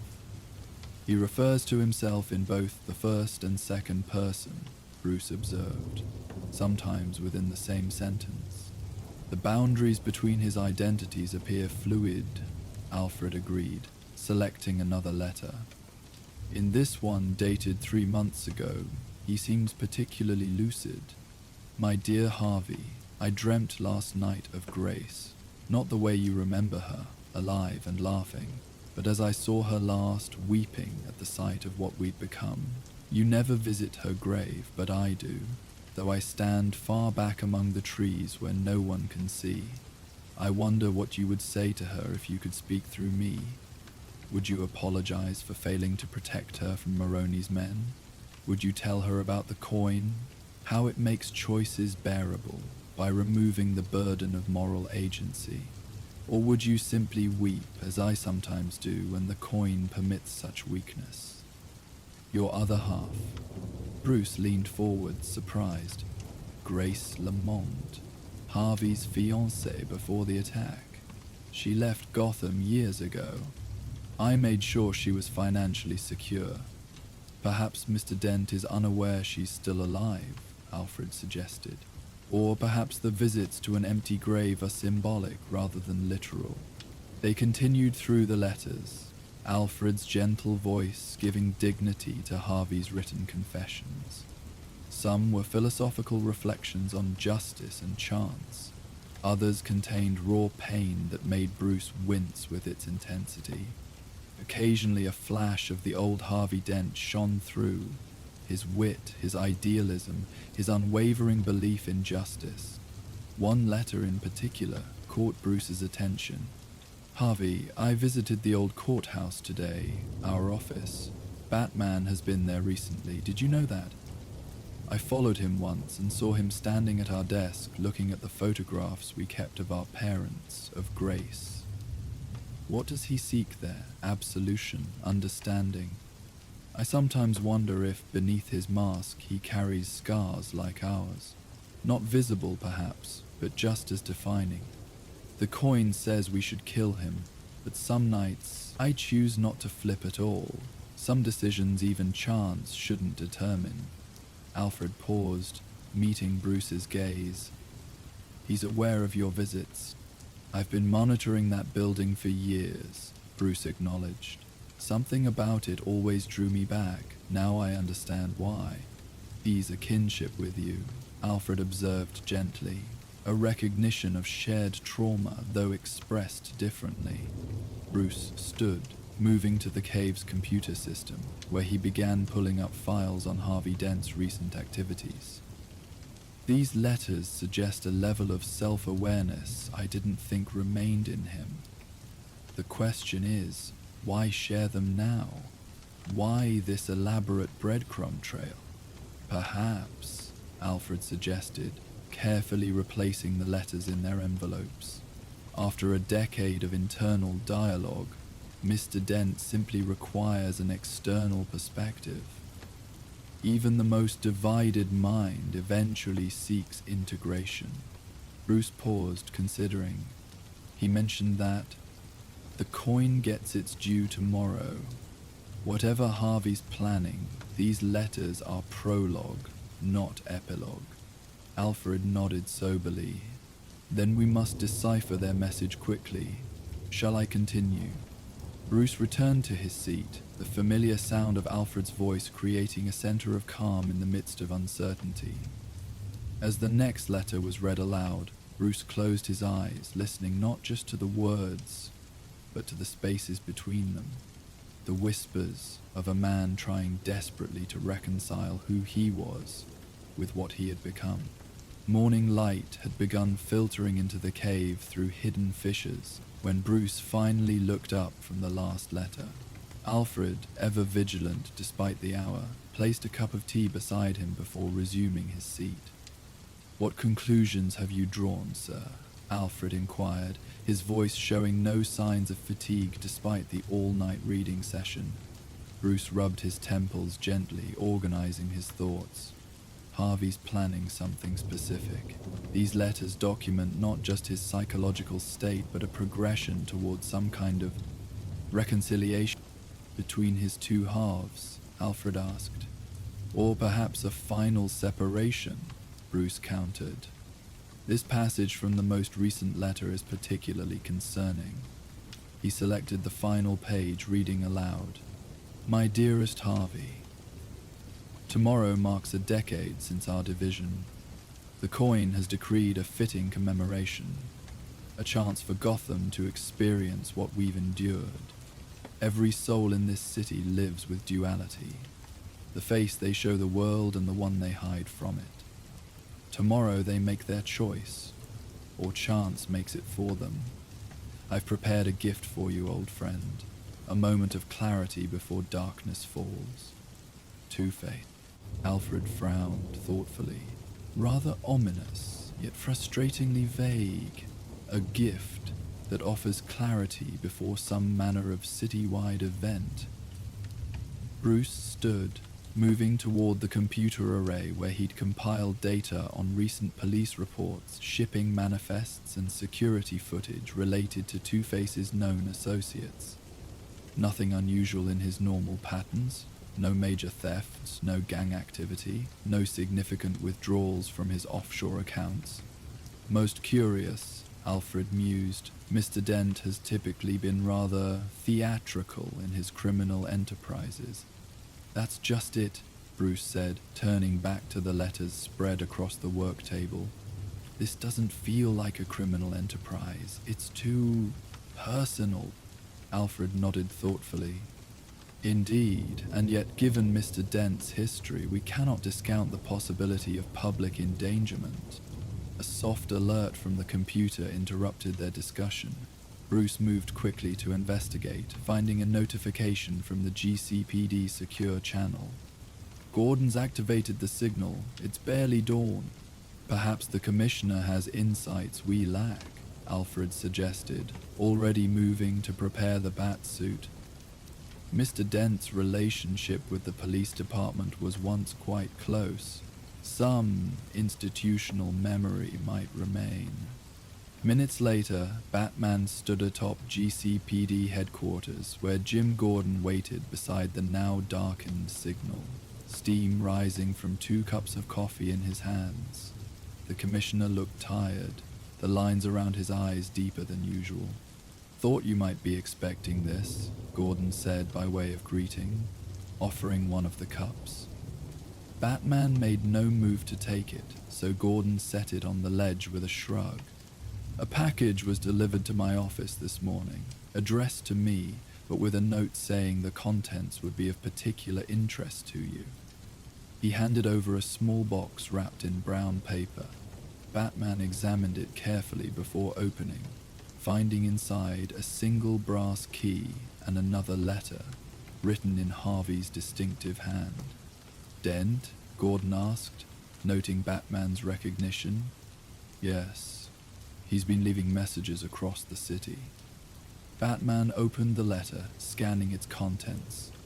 "Commissioner, Please convey this key to our mutual acquaintance. It opens a safety deposit box at Gotham National Bank, registered to Harvey Dent. Inside is something I've held in trust for 10 years. Something that belongs to the man I once was. The choice of whether to use it belongs to Batman. For once, the coin has no say in the matter. Batman pocketed both key and letter. Has there been any unusual activity reported overnight? Anything that might suggest a larger operation? Gordon shook his head. Just the opposite. One of the quietest nights we've had in months. Even the usual suspects seem to be laying low. He sipped his coffee, studying Batman over the rim of his cup. You know what today is? 10 years since Harvey Dent's transformation, Batman confirmed. Gordon nodded grimly. 10 years since Gotham lost its White Knight. I was thinking about him recently, before his accident. Did you know he used to volunteer teaching law classes at Gotham City College? Spent his Sunday afternoons helping kids from the Narrows understand their rights. He sighed heavily. Hard to reconcile that man with what he became. Perhaps that's exactly what he's struggling with now, Batman replied. These messages suggest a level of self-awareness I haven't seen in him before. Gordon's expression grew concerned. You think he's planning something big for this anniversary? Yes, Batman confirmed, but its nature remains unclear. I need to check this safety deposit box. Gordon nodded. I'll keep the department on alert status. Quietly, though. No sense panicking the city. He hesitated, then added, if you find whatever he's leading you toward, if there's any chance of reaching the man Harvey used to be, I'll do what I can, Batman promised, though they both knew the limitations of such pledges where Two-Face was concerned. As he prepared to depart, Batman paused. Gordon, who from the old days would have known Harvey best, someone who might understand what he's thinking now. The commissioner considered briefly. Dr. Elaine Cooper. She was the department psychologist when Harvey was DA. They worked closely on several high-profile cases. She retired a few years back, but still consults occasionally. Lives in that renovated brownstone development on Kane Street. Batman nodded once, committing the information to memory before disappearing over the edge of the rooftop. Gordon remained, watching the dawn light strengthen over Gotham. 10 years since one of the city's brightest hopes had fallen into darkness. 10 years of coins flipping between justice and vengeance. Happy anniversary, Harvey, Gordon murmured to the empty air. Whatever you're planning, don't make us bury what's left of you. Gotham National Bank operated with quiet efficiency, its marble halls speaking of old money and discretion. Bruce Wayne had no difficulty accessing the safety deposit vault, his family's long association with the institution ensuring privacy and minimal questions. The box Harvey's key opened was small, containing only a single item, a worn leather appointment book dating back 10 years. Bruce recognized it immediately as the schedule keeper Harvey had carried everywhere during his time as district attorney. He had often joked that while others migrated to digital calendars, he preferred the tactile reminder of commitments made, promises to be kept. Bruce opened the book carefully, finding most pages filled with Harvey's meticulous handwriting. Appointments, court dates, meetings with witnesses, the mundane machinery of justice, recorded in precise detail. But what caught Bruce's attention was a series of entries for the week leading up to Harvey's acid attack, highlighted and annotated in recent ink. Each annotation documented decisions made, paths taken or avoided. Small notes in the margins questioned alternatives. What if I had listened to Bruce's warning about Maroni? What if I had accepted protection? What if I had recognized the signs? The final page, dated the day of the attack, held only a simple notation in Harvey's original handwriting. Court 3, Moroni trial, 10 a.m. Around this, in fresh ink, was drawn an intricate pattern of branching lines, a decision tree showing different possible outcomes from that single fateful day. At the bottom of the page, a recent note addressed to Batman. Every life hinges on moments. The coin knows this truth, even when we deny it. Visit the courtroom where Harvey died. Understand that chance and choice are two sides of the same scarred coin.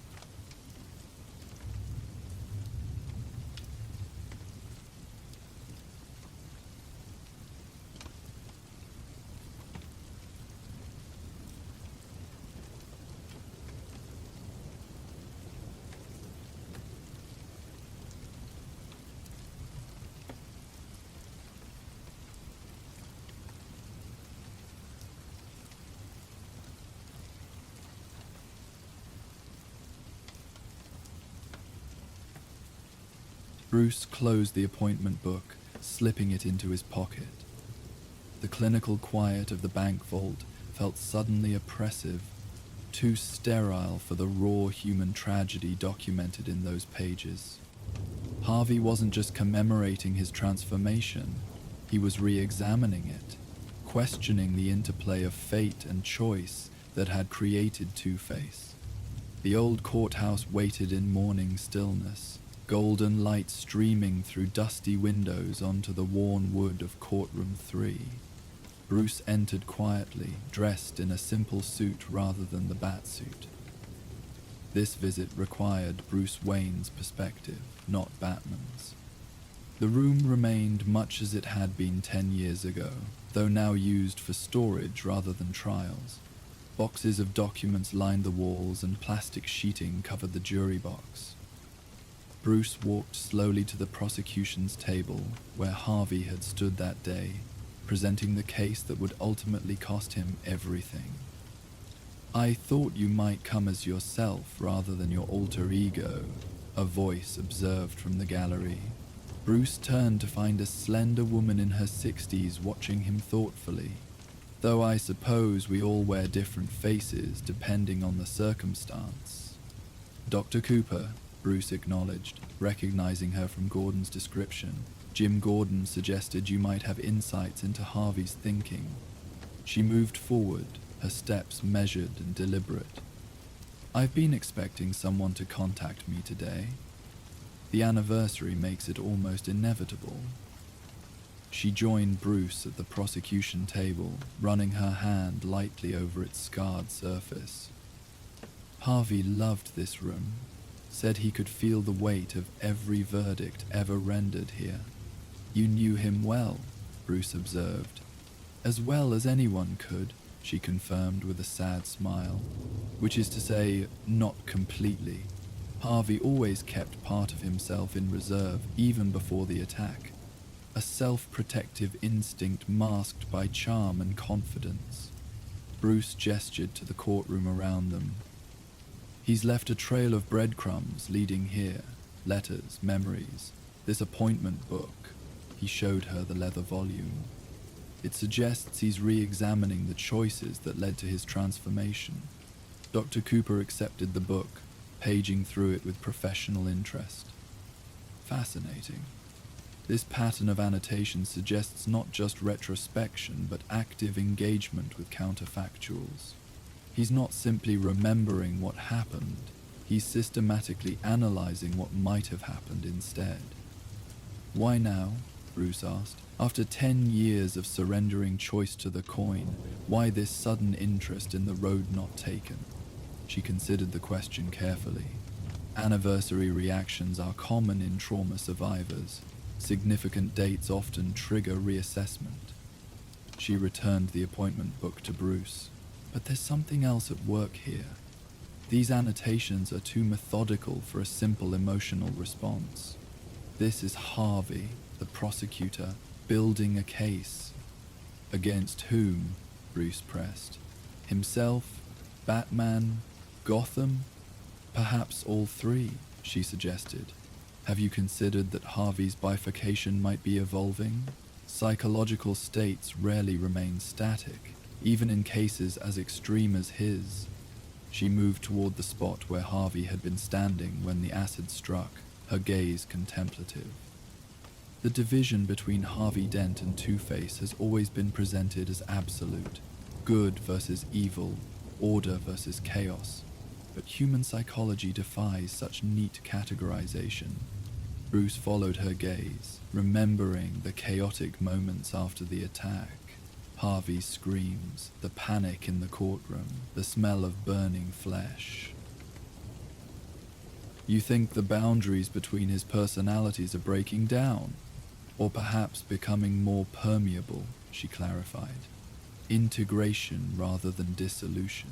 These letters you describe, the symbolic returns to significant locations. They suggest someone attempting to construct a coherent narrative from fragmented experiences.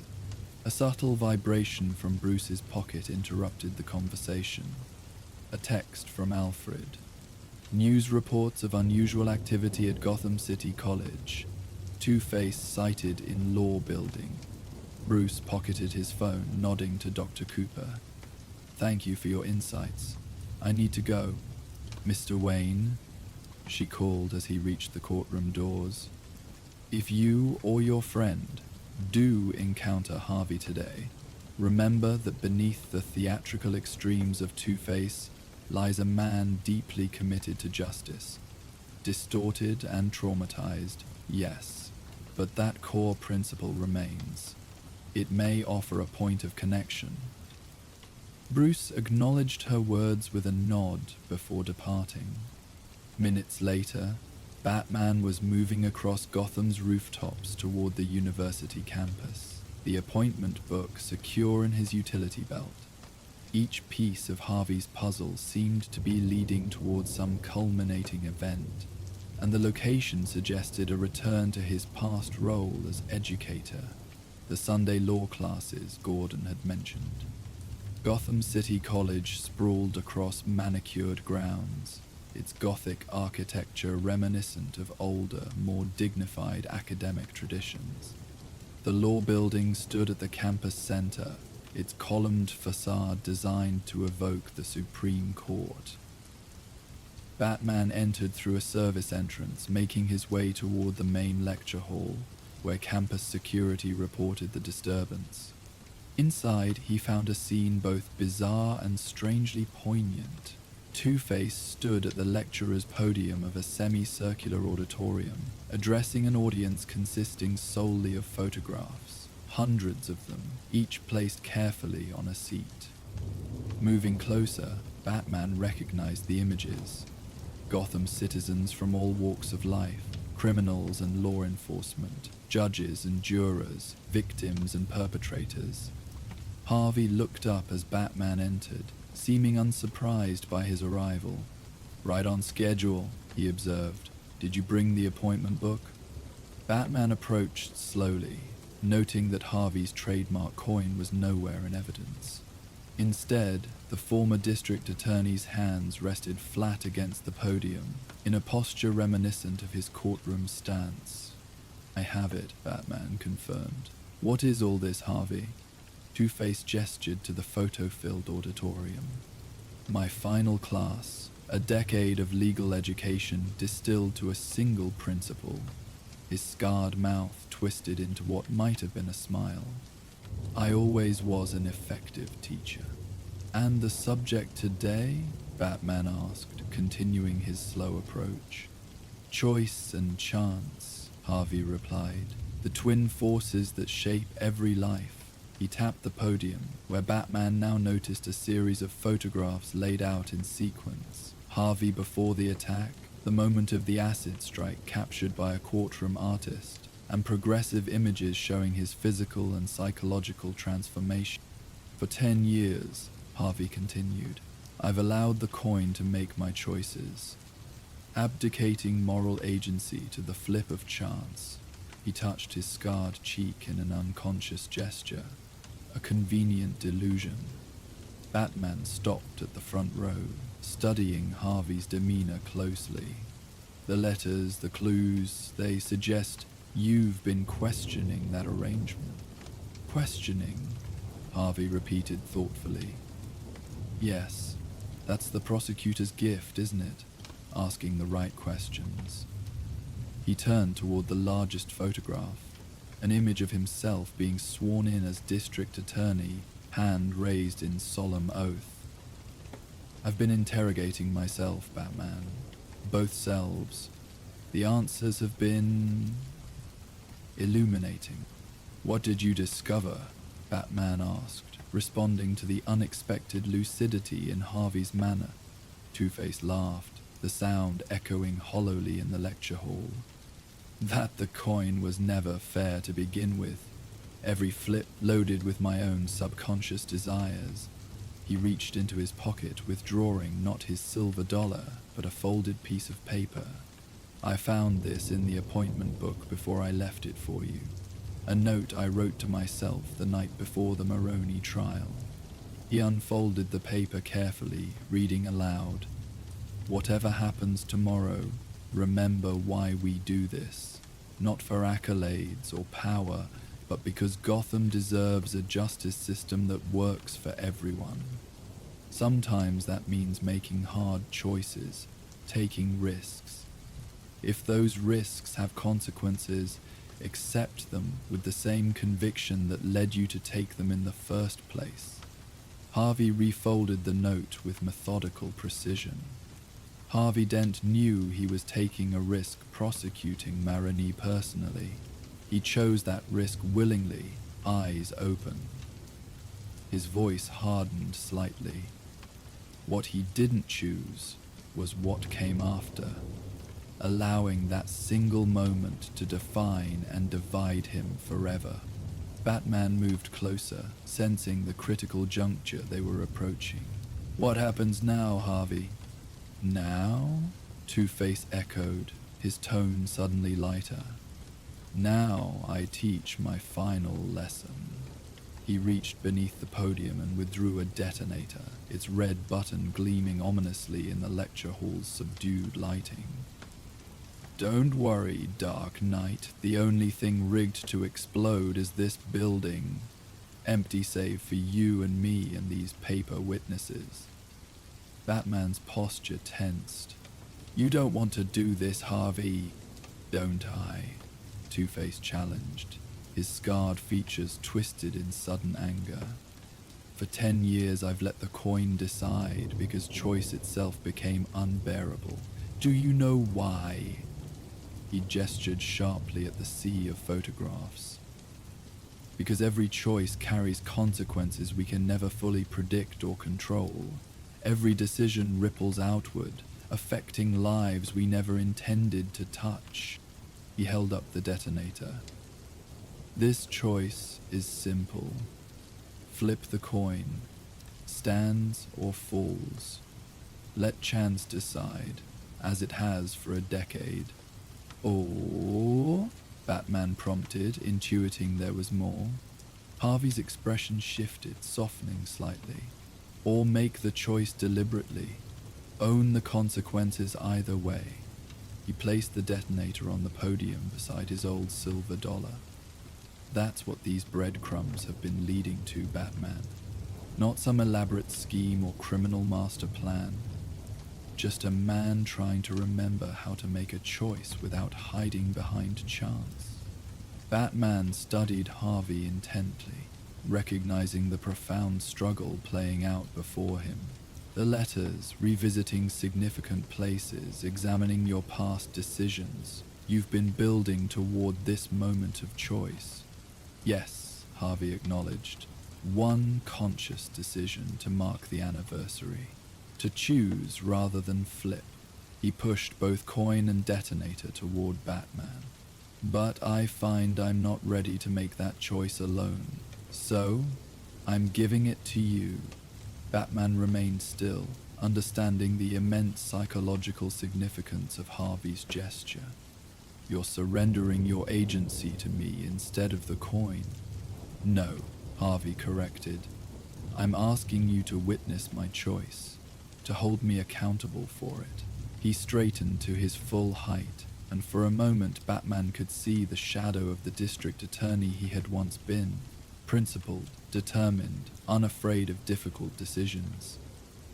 "I choose not to destroy this building, not because chance dictates it, but because destruction solves nothing, because Harvey Dent believed in building things, not tearing them down." With deliberate movements, Harvey picked up the detonator and disabled it, removing its power source and placing the components separately on the podium.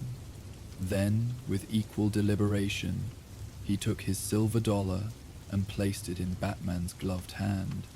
"Keep it," he said quietly, a reminder that even the most evenly weighted coin can be influenced by the hand that flips it.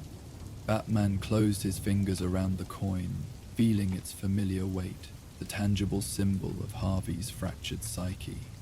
"What happens now, Harvey?"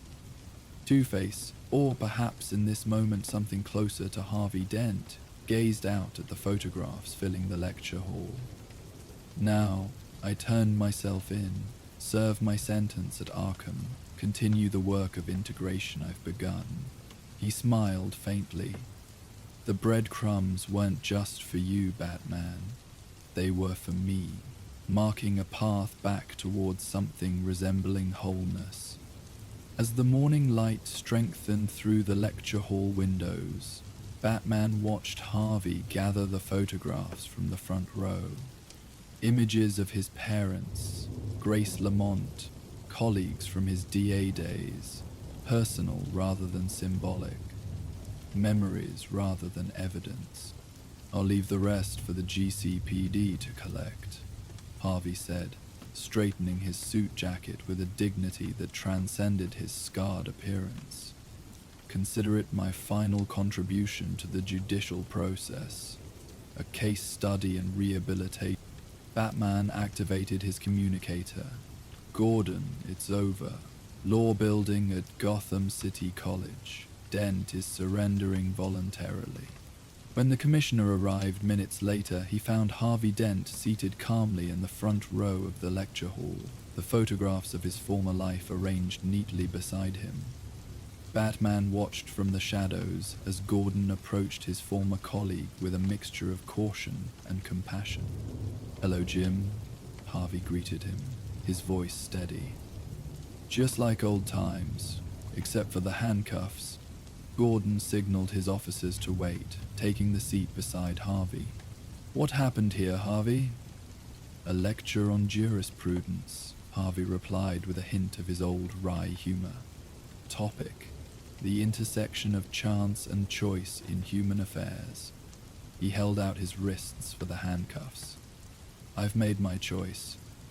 I'm ready to face the consequences."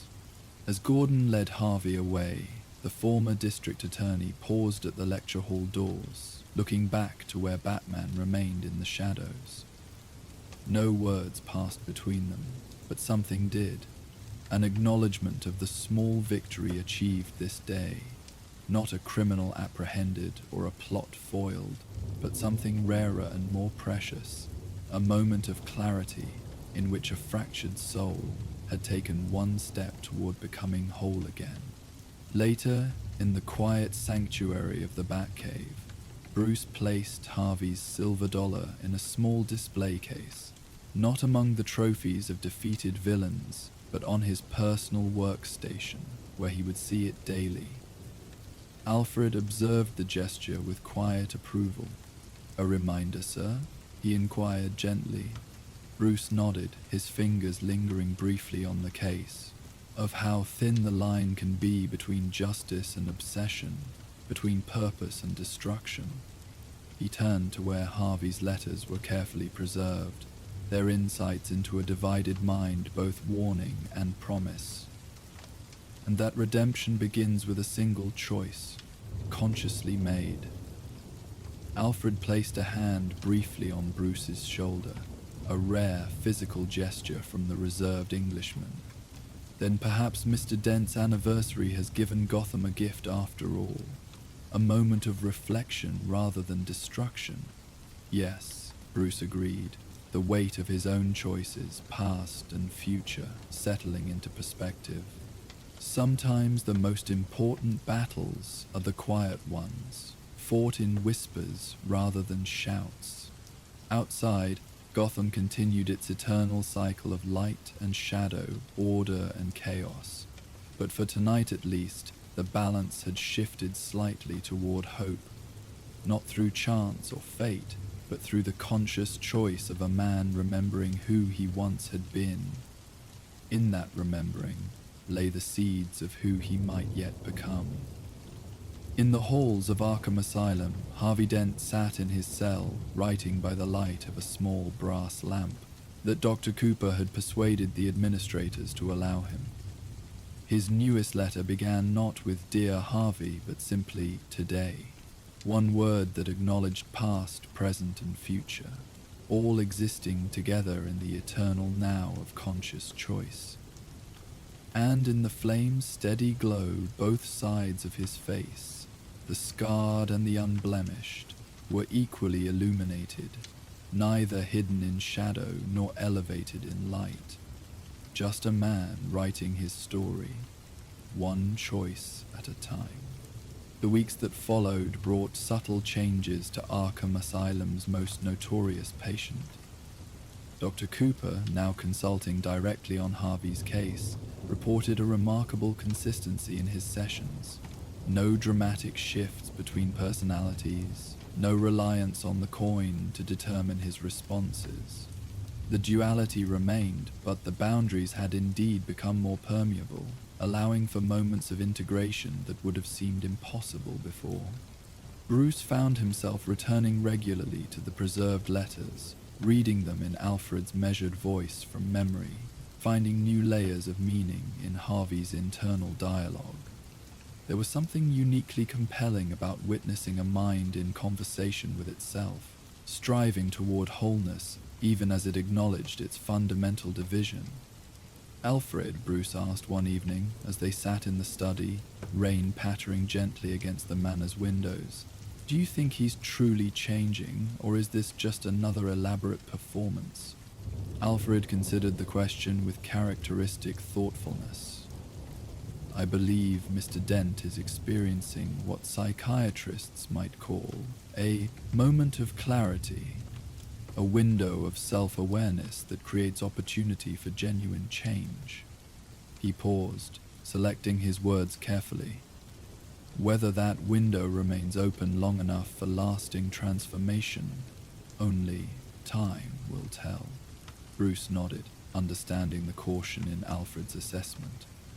"Dr. Cooper mentioned something similar. She said integration doesn't mean Harvey will ever be fully well in the conventional sense. The trauma was too profound, the psychological adaptation too complete."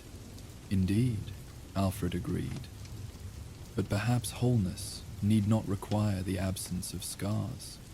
Perhaps it simply means acknowledging them as part of one's complete self, rather than evidence of division." The philosophical observation hung in the air between them, resonating with Bruce's own complex relationship with his dual identities. He had never suffered the dramatic split that Harvey endured, but the distinction between Bruce Wayne and Batman sometimes felt nearly as profound, a division of self maintained through discipline rather than trauma. "I visited him yesterday," Bruce said after a comfortable silence. "As Bruce Wayne, officially as a representative of the Wayne Foundation's rehabilitation program. He recognized me immediately, of course." "And how did you find him?" Alfred inquired. "Different. Steady. He's started teaching law classes for other inmates, those deemed stable enough to participate. The administration had concerns initially, but apparently the program has been remarkably successful." Alfred smiled faintly, the teacher returning to his vocation, Most encouraging. Yes, Bruce agreed. And he asked about Grace, wanted to know if I could discreetly check on her welfare, not contact her, he was explicit about that, just confirm that she's well. A consideration that Two-Face would never have shown, Alfred observed. Exactly. Bruce stared into the dancing flames of the study's fireplace, remembering the similar flame that had illuminated Harvey's letters. There was something else, too. He's keeping a journal now, not letters, writing to himself in the present tense as a single entity. Dr. Cooper considers it significant progress. Outside, the rain intensified, wrapping Wayne Manor in a cocoon of gentle sound. These quiet evenings had become more frequent lately, as if Gotham itself were experiencing a period of unusual calm. The major criminal elements seemed subdued, the streets more peaceful than Bruce could remember them being in years. Perhaps, Alfred ventured, Mr. Dent's journey toward integration carries symbolic weight for the city itself. Gotham, too, has always lived with duality. Extraordinary wealth alongside desperate poverty, corruption alongside heroism, darkness perpetually wrestling with light. Bruce considered the observation. You think Harvey's condition reflects Gotham's larger struggles? I believe, Alfred replied carefully, that cities, like people, can experience moments of clarity, opportunities to recognize their divided nature and work toward a more integrated future. He smiled gently at Bruce. And I believe such moments are often catalyzed by individuals who demonstrate that change, however difficult, remains possible. The conversation drifted to other matters: foundation business, manor maintenance, global developments requiring monitoring. But Bruce found his thoughts returning to Harvey throughout the evening, to the image of him writing in his cell, illuminated by that small brass lamp, both sides of his face equally visible in its warm glow. Later, as Bruce prepared for his nightly patrol, he paused before the display case containing Harvey's silver dollar. The coin caught the light, its scarred side no longer a binary opposite to its unblemished face, but simply another aspect of the same whole. Perhaps there was wisdom in that perspective, not just for Harvey, but for Gotham, for Batman, for the eternal struggle between the divisions that defined them all. Batman moved through Gotham that night with particular attentiveness, noting the subtle interplay of light and shadow, order and chaos, choice and chance that shaped the city's nocturnal landscape. And somewhere in Arkham, Harvey Dent continued writing his new story, one conscious choice at a time, finding his way back to wholeness through whispers in the flame. The coin no longer decided his fate.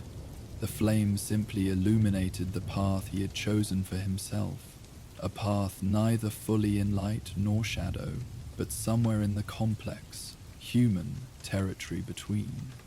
As the final words of Harvey Dent's story fade into the quiet darkness, we leave behind the contemplative halls of Arkham and the philosophical questions of duality that defined Whispers in the Flame. The brass lamp that illuminated Harvey's journey toward integration now dims, its gentle glow receding as we turn our attention to another corner of Gotham's endless night. The path between stories is like the space between heartbeats, a moment of transition where one tale settles into memory while another prepares to unfold. In this peaceful interlude, we invite you to take a deep breath, letting the themes of choice and chance, redemption and reflection gently recede as new shadows form on the horizon. Now, as Gotham's eternal moonlight shifts to illuminate different streets and different struggles, we prepare to enter the night of silent tears, Another journey through Batman's world where whispered confessions give way to unspoken sorrows, where silence itself becomes a language understood by those who listen with their hearts as well as their ears. Let your mind drift easily from one story to the next, carrying forward only the peaceful rhythm of storytelling and the comforting presence of familiar shadows. As one chapter closes, another opens, each connected by the endless night that blankets Gotham and the silent guardian who watches over its dreams. Mist clung to Gotham's skyline, veiling the city in a spectral embrace as Batman stood motionless atop Wayne Tower. The moon hung full and luminous, casting long shadows across the architectural tapestry below. He breathed slowly, allowing his senses to expand beyond the confines of his cowl, feeling the city's pulse beneath his feet. Something had changed in Gotham's rhythm, a subtle disturbance in its chaotic harmony that only he could perceive. The city wasn't just suffering from its usual ailments tonight. It was holding its breath, as if aware of an ancient presence that had returned to its streets. "Master Bruce," Alfred's voice came softly through his cowl. "I've been monitoring the pattern you identified. 3 more water treatment facilities have reported microscopic anomalies in their filtration systems." Batman's eyes narrowed as he watched vapor rise from a distant factory chimney, dissipating into the night air like whispered secrets. "It's not random, Alfred. The pattern forms a perfect geometric sequence across Gotham's infrastructure." "Indeed," the butler replied, his voice carrying the weight of concern that came from decades of watching his charge face the darkness. "And the mineral traces in the water samples are rather distinctive, compounds I haven't seen since Ra's al Ghul's last visit to Gotham," Batman finished, his voice dropping to a contemplative whisper. The name itself seemed to make the night air colder around him. Ra's al Ghul, the demon's head, a man who had lived centuries, who had seen empires rise and fall, who believed that destruction was merely the prelude to rebirth. The cowl's enhanced vision captured a flicker of movement on a distant rooftop, too deliberate to be casual, too graceful to be common. Batman's muscles tensed imperceptibly beneath his armor. "I'm not alone, Alfred. Do be careful, sir," came the measured response. "If it is indeed Ra's al Ghul's people observing you, remember that subtlety has never been their opening gambit." With practiced precision, Batman launched himself from the ledge, allowing his cape to catch the night air and carry him in a silent glide across Gotham's canyons of steel and glass. The figure on the distant rooftop didn't flee, which told him everything he needed to know about their intentions. This wasn't surveillance. It was an invitation. He landed without sound on the weathered stone of Gotham Cathedral's western spire, where the gargoyles had watched over the city for more than a century. The figure stood with their back to him, silhouetted against the moon, feminine, poised, dangerous. "You're losing your touch, Talia," Batman said quietly.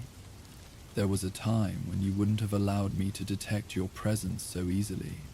Talia al Ghul turned, and even in the moonlight, Batman could see the complexity of emotions that crossed her face. Pride, sadness, determination, and something deeper that had always existed between them, regardless of which sides they found themselves on. "Perhaps I wanted to be found, beloved," she replied, her voice carrying both warmth and warning. "Not all observations are meant to remain secret." Batman remained still, reading her posture, the subtle tensions in her shoulders, the careful distance she maintained. "Your father has returned to Gotham." It wasn't a question, but Talia nodded regardless. "He believes the time has come for this city's rebirth. Through destruction, Batman replied, his voice revealing none of the concern that tightened his chest. Ra's al Ghul's vision of rebirth had always been preceded by calamity. Forests growing from the ashes of civilization, new orders rising from the ruins of the old. Talia stepped closer, her movement fluid as water in moonlight. He wishes to speak with you, Bruce, not as adversaries, but as two men who have witnessed the depths of humanity's failures and the heights of its potential. The mineral compounds in Gotham's water suggest he's doing more than planning a conversation. A sad smile touched Talia's lips. My father has lived too long to believe that words alone can change the course of history, but he respects you enough to offer dialogue before demonstration. She extended her hand, offering a small, intricately carved jade token.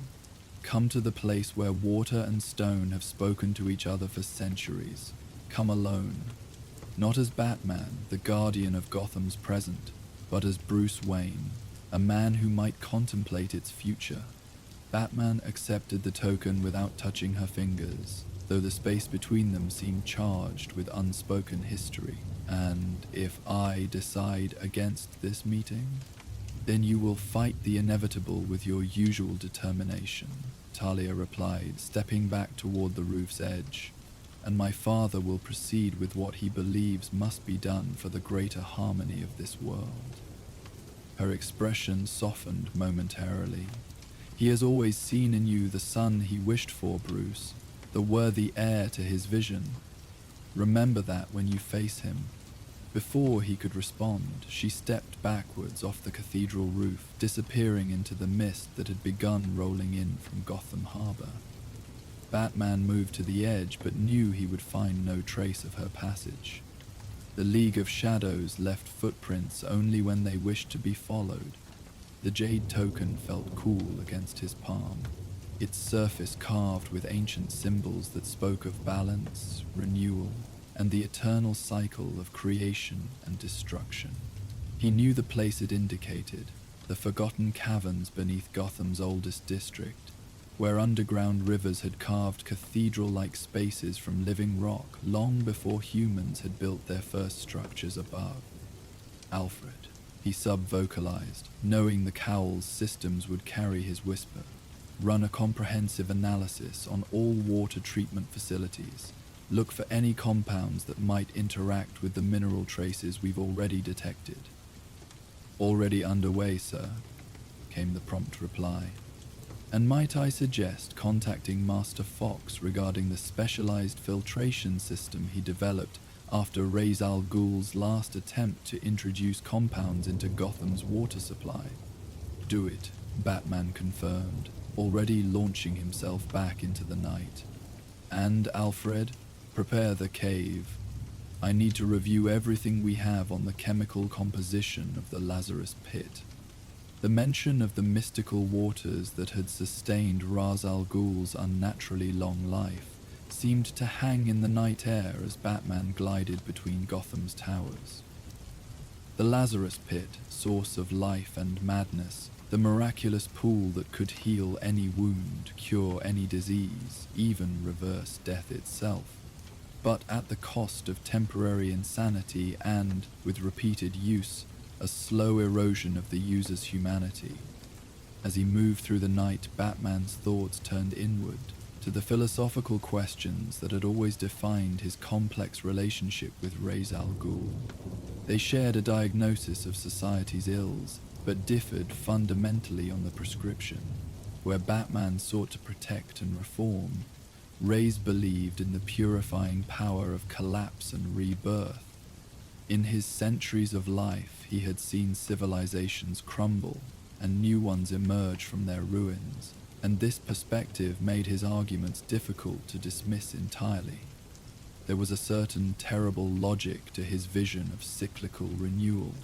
Batman's return to the Batcave was met with the familiar, comforting sounds of home, the distant drip of water on stone, the soft flutter of bats in the upper caverns, and the precise movements of Alfred preparing tea at the main computer console. I took the liberty of laying out suitable attire for a man contemplating both a social call and potential combat, Alfred remarked dryly, gesturing to where a carefully selected set of clothes waited, functional yet befitting Bruce Wayne's station, with subtle armor integrated into their design.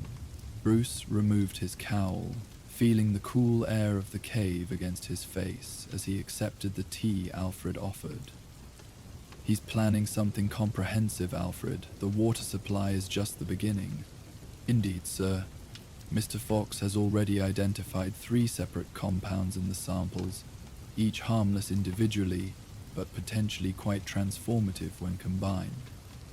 Alfred's expression remained composed, but Bruce could read the concern in the slight tightening around his eyes.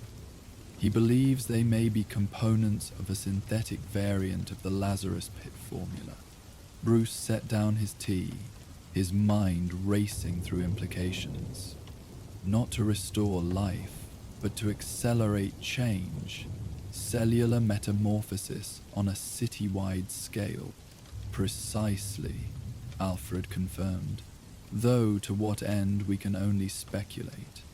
Moving to the computer, Bruce began reviewing the analysis, his fingers dancing across the keyboard as he correlated the findings with historical data from previous encounters with Ra's al Ghul.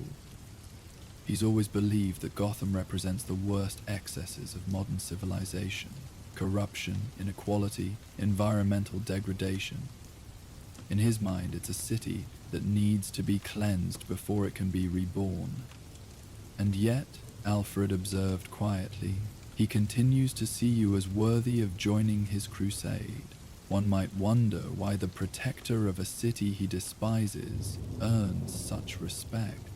Bruce paused, his eyes fixed on the screen but his thoughts elsewhere, because he recognizes the same diagnosis, even if he rejects my treatment plan. He turned to face his oldest friend. Rez believes I lack the courage to take my understanding of Gotham's corruption to its logical conclusion, that the patient is terminal and requires release rather than resuscitation.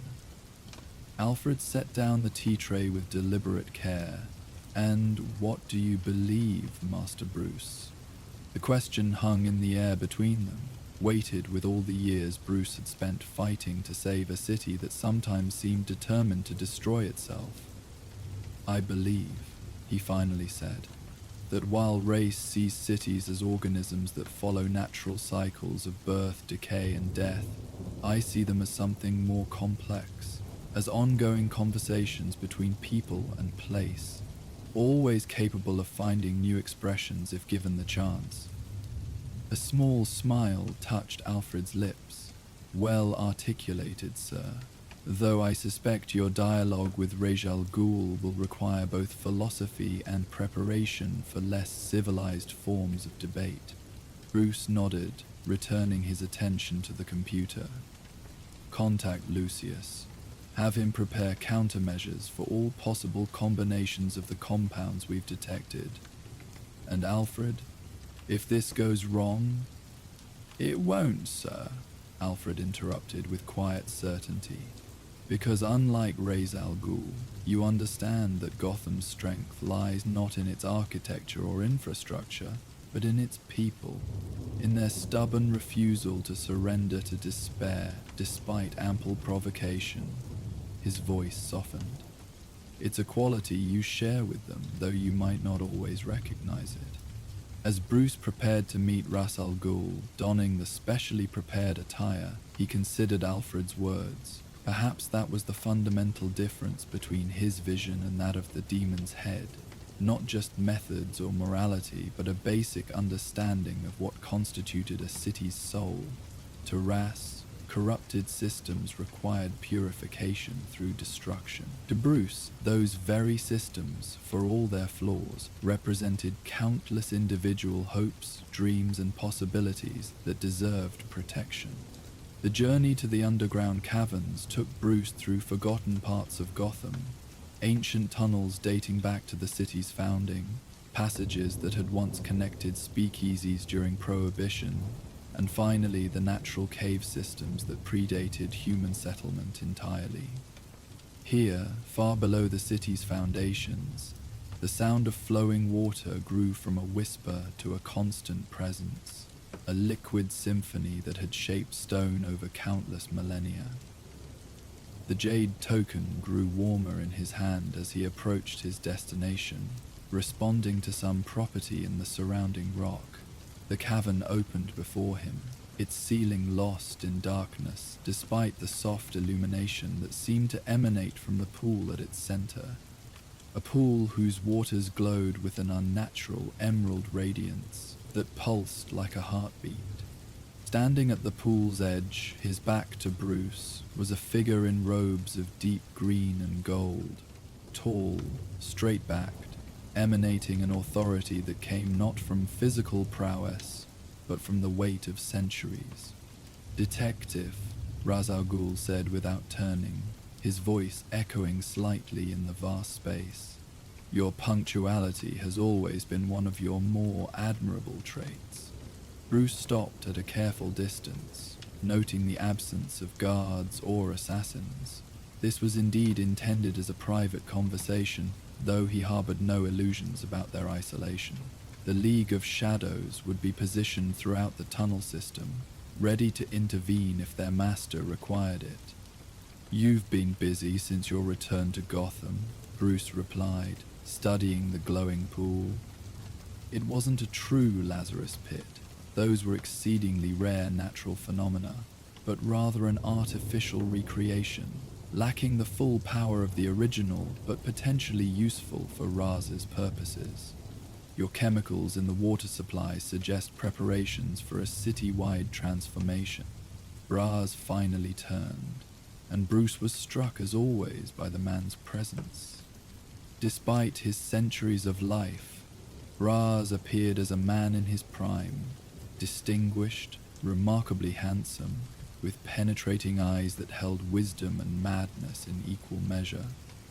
Only someone who knew what to look for would notice the subtle signs of recent Lazarus pit immersion, a too-perfect quality to his skin, a slight overbright clarity to his gaze. "Transformation," Raz repeated, as if savoring the word. "An elegant description, detective. Not destruction, as some might characterize my work, but transformation. The acceleration of a natural process that would otherwise take decades of decay." He gestured to the artificial pit between them. "You've studied my methods long enough to understand the principles. The Lazarus pit doesn't simply restore, it purifies, removes weakness, enhances strength. What I offer Gotham is similar, a cleansing fire from which a worthy city might emerge." Bruce maintained a neutral expression, though his mind was working through the chemical compounds, their potential interactions, the time frame in which Ra's plan might unfold. "And the cost? The Lazarus pit extracts a price from those it restores. What price would Gotham pay for this transformation?" A smile touched Ray's lips, appreciative of Bruce's insight. "The weak would not survive. Those corrupted beyond redemption would be burned away. But is that not the pattern of all natural selection? All meaningful evolution?" He stepped closer, his movement fluid despite his apparent age. "You've spent years applying tourniquets to Gotham's wounds, detective. Yet the infection spreads, the corruption deepens. At what point does the physician acknowledge that amputation offers the only hope for the patient's survival?" "I'm not Gotham's physician," Bruce replied evenly. "I'm its guardian." "A distinction without difference," Raz countered. "Both require diagnosis, intervention, a commitment to healing. But a guardian who refuses to make difficult choices becomes merely a witness to decline." His expression softened slightly, almost paternal. "I have always seen in you the potential to understand the longer view, Bruce. to recognize that compassion sometimes requires terrible choices for the greater good. Bruce studied the man before him, this immortal who had watched civilizations rise and fall, who had guided and destroyed according to his own vision of balance. And who determines the greater good, Raz? Who decides which parts of Gotham are corrupted beyond redemption? You, from the perspective of centuries, or the people who live each day in its streets, who build lives and communities despite the challenges? Reyes gestured expansively, encompassing the cavern and, by extension, the city above them. Look around you, detective. These caverns were carved by water over millennia. Patient, persistent, unhurried, nature does not rush its greatest works. My perspective is similarly shaped by time and observation. I have seen what you cannot, the inevitable patterns of civilization's decline, the necessity of periodic renewal. His eyes met Bruce's directly. Your attachment to individual trees blinds you to the health of the forest.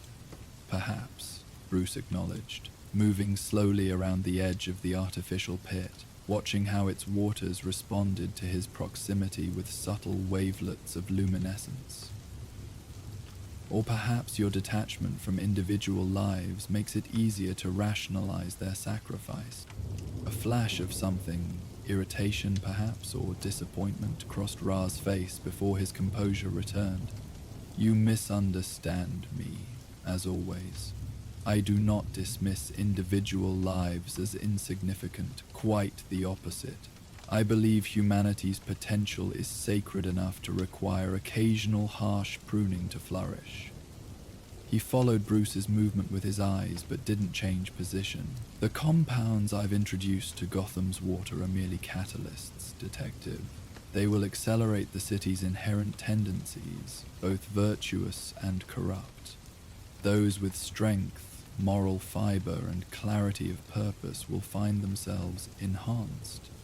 Those whose souls are already lost to greed, cruelty, and selfishness will be consumed by their own worst natures. Creating chaos you can shape to your vision, Bruce concluded. A manufactured apocalypse that allows you to rebuild in your image. Raz smiled, genuinely pleased by Bruce's understanding. Not chaos, detective. Revelation. The true nature of each soul made manifest.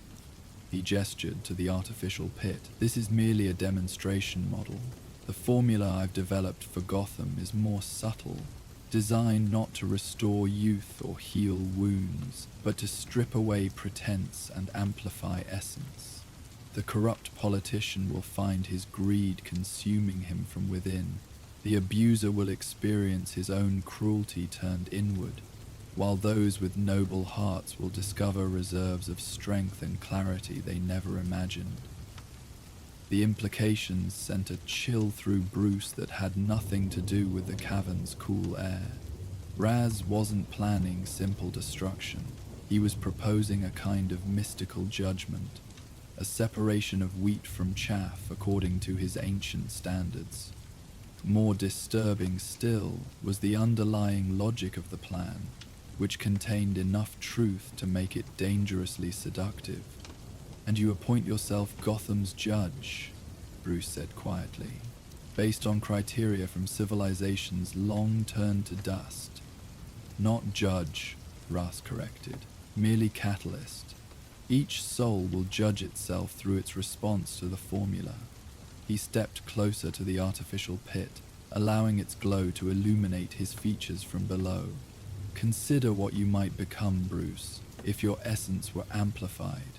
Your determination, your courage, your unwavering commitment to justice, all enhanced beyond their current limitations. You could become the force for change you've always aspired to be. Bruce recognized the offer beneath the words, not just survival for himself, but elevation, transformation into something beyond his current capabilities. It was a temptation tailored specifically to him, crafted by someone who understood his deepest motivations and frustrations. At the cost of watching Gotham tear itself apart, he replied. Witnessing suffering you've triggered in the name of eventual renewal. Ras sighed, genuine regret in his expression. You still think too small, detective. Too focused on immediate outcomes rather than ultimate harmony. He moved away from the pit, circling toward a stone altar where various implements were arranged with meticulous precision. I had hoped you might at least understand, even if you could not bring yourself to join me. Kalia believed you capable of seeing the necessity of my work, if not embracing its methods. Kalia, Bruce repeated softly. Where does she stand in all this? Another faithful executor of your vision? Something complex crossed Raz's face. Pride, sorrow, uncertainty. My daughter walks her own path, as she always has. She understands the necessity of renewal but questions my methods. In that perhaps she is more your student than mine. He selected a vial from the altar, holding it up to the pit's glow. Inside, a liquid shifted with hypnotic patterns, neither quite solid nor fully liquid. She helped perfect this formula, though I believe she harbors hopes you might persuade me toward a less comprehensive application. Bruce watched the vial carefully, calculating distances, angles, possibilities. And is that possibility real, Raz, or merely a daughter's wishful thinking? Raz considered the question with apparent sincerity. I have lived too long and seen too much to believe in half measures, detective.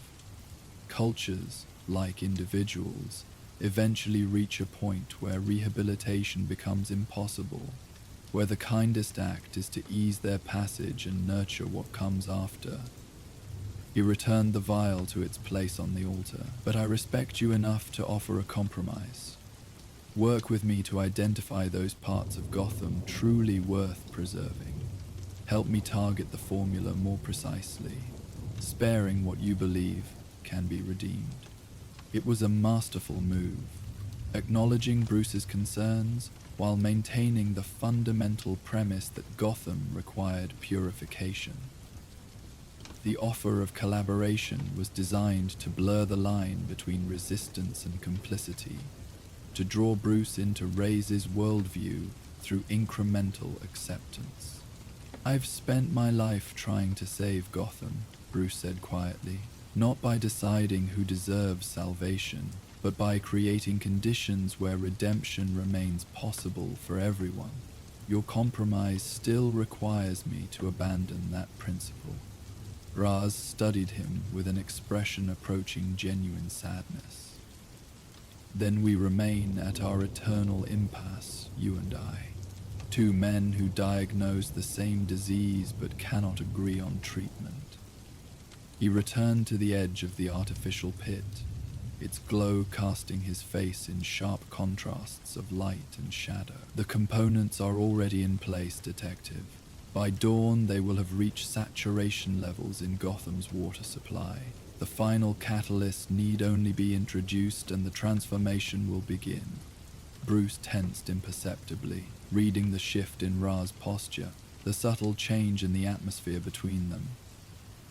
The philosophical discussion was concluding. Action would follow. And if I prevent that introduction? You may delay it, Raz acknowledged with a slight incline of his head. Your resources and determination make you a formidable obstacle, but the League of Shadows has patience to match your persistence. What doesn't occur tomorrow will happen the next day, or the next. His eyes met Bruce's with centuries of conviction behind them. The difference between us has always been horizon, detective. You fight for Gotham's tomorrow. I work for humanity's next 1,000 years. The statement hung in the air between them, a fundamental truth that defined their relationship. Bruce found himself unable to entirely dismiss Ra's perspective. The man's centuries of observation lent weight to his judgments, however harsh they might seem. There was a terrible clarity to Ra's vision, a willingness to make choices that Bruce had always refused. "Perhaps," Bruce finally said, "your centuries have taught you too much about humanity's patterns and too little about its possibilities." He straightened, decision made. "I won't let you sacrifice Gotham on the altar of your grand design, Ras. Not tomorrow, not the next day, not ever." A sad smile touched Ray's lips. "I expected nothing less, Detective. It is, after all, why I have always respected you, even as an adversary." He made a subtle gesture with one hand, and from the shadows of the cavern, League assassins emerged, silent, disciplined, deadly. Our conversations always end this way, with philosophy giving way to more direct forms of persuasion. Bruce assessed the situation with practiced efficiency. 12 assassins positioned strategically around the cavern, all armed with traditional League weapons. No firearms, as Raz considered them inelegant, but each opponent highly trained in multiple martial disciplines. The artificial pit limited movement in the center of the cavern, creating choke points that could work either for or against him.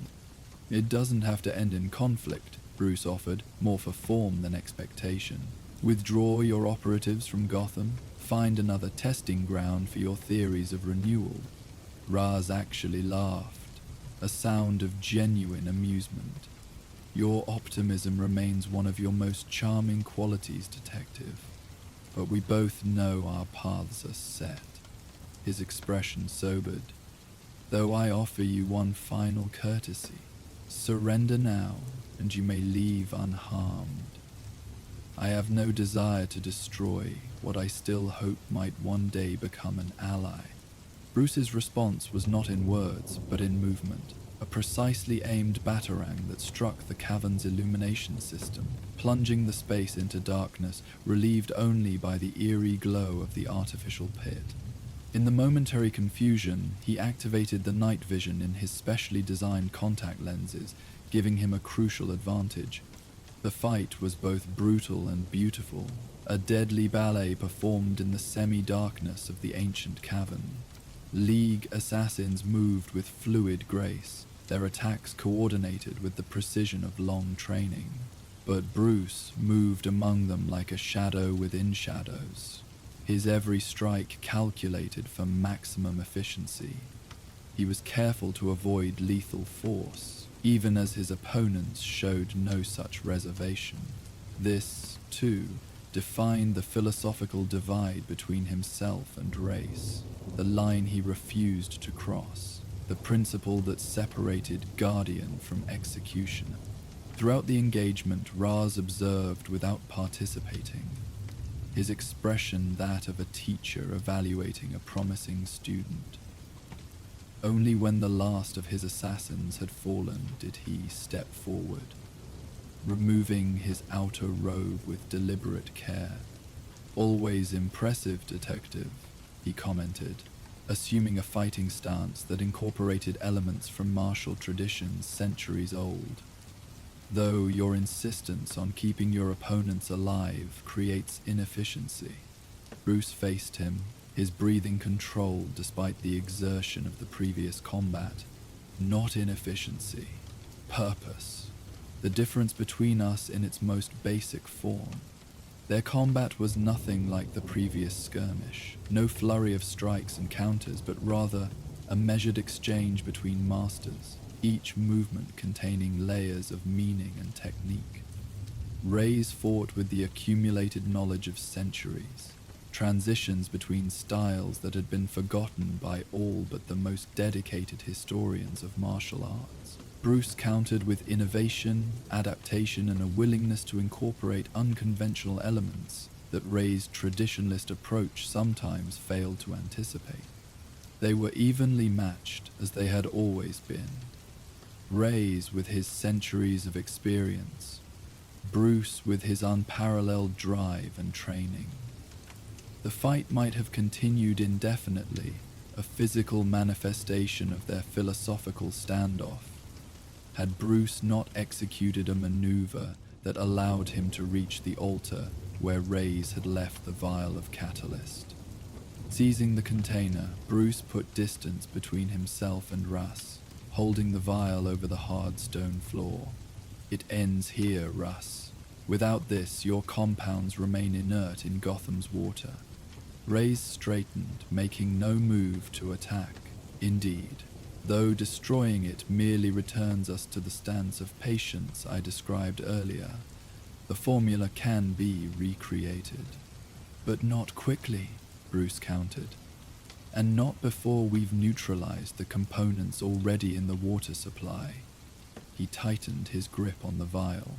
Lucius Fox has already developed countermeasures based on the samples we detected. By morning, your work in Gotham will be undone. Something like genuine admiration crossed Ra's face. Always thorough, Detective. Always prepared. He made a gesture of concession. This round belongs to you, it seems. Bruce maintained his guard, knowing Ra's al Ghul's reputation for acceptance often preceded his most dangerous counterattacks.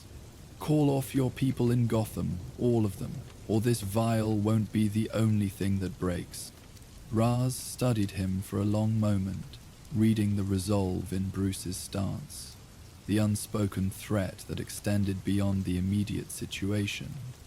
Finally, he inclined his head in a gesture of acquiescence. Very well. My operatives will withdraw from Gotham by dawn. You have my word, for whatever value you place upon it. Despite their adversarial relationship, Bruce knew that Ra's al Ghul's word, once genuinely given, was binding, a matter of honor for a man who had lived by his own strict code for centuries. I'll hold you to that, he replied. And Raz, don't return to Gotham. Find another laboratory for your theories of renewal. For now, Raz agreed with a small smile. Though I suspect our paths will cross again, Detective, the fundamental disagreement between us remains unresolved. His expression softened slightly. Give my regards to Talia when next you see her. Tell her that even in disappointment, a father can find reason for pride. With that cryptic message, Raz made another gesture, and from hidden recesses in the cavern walls, smoke began to fill the space. Not an attack, but a traditional League of Shadows exit strategy. Bruce knew that by the time it cleared, Raz and any of his assassins still capable of movement would be gone, retreated into the labyrinthine tunnel system beneath Gotham. True to expectation, when the smoke dissipated, Bruce found himself alone in the cavern with only the unconscious forms of those assassins too injured to be evacuated. The artificial pit continued its gentle pulsing, its purpose now abandoned. With careful precision, Bruce secured the vial of catalyst in a specialized containment unit from his belt, designed by Lucius Fox to neutralize even the most volatile compounds. Then he contacted Alfred, his voice echoing slightly in the now empty cavern. It's done, Alfred. Raz has agreed to withdraw from Gotham. Most gratifying news, sir, came the reply, Alfred's voice somehow bringing the comfort of home even to this ancient underground space. Though I presume we shall maintain a certain healthy skepticism regarding his compliance. Already in motion, Bruce confirmed. Alert Fox that we'll need the water supply countermeasures implemented immediately, and have the Bat computer track all known League of Shadows exit routes from Gotham. I want confirmation when they've departed. Very good, sir, and the individuals you've undoubtedly left in various states of unconsciousness. Bruce glanced at the fallen assassins. Anonymous tip to GCPD, standard procedure. He began making his way toward the tunnel that would lead him back to the surface. I'm on my way home, Alfred. There was a pause before Alfred replied, his voice carrying a note of gentle understanding. Might I inquire, sir, whether your conversation with Ra's al Ghul was... illuminating? The question carried weight beyond its simple phrasing.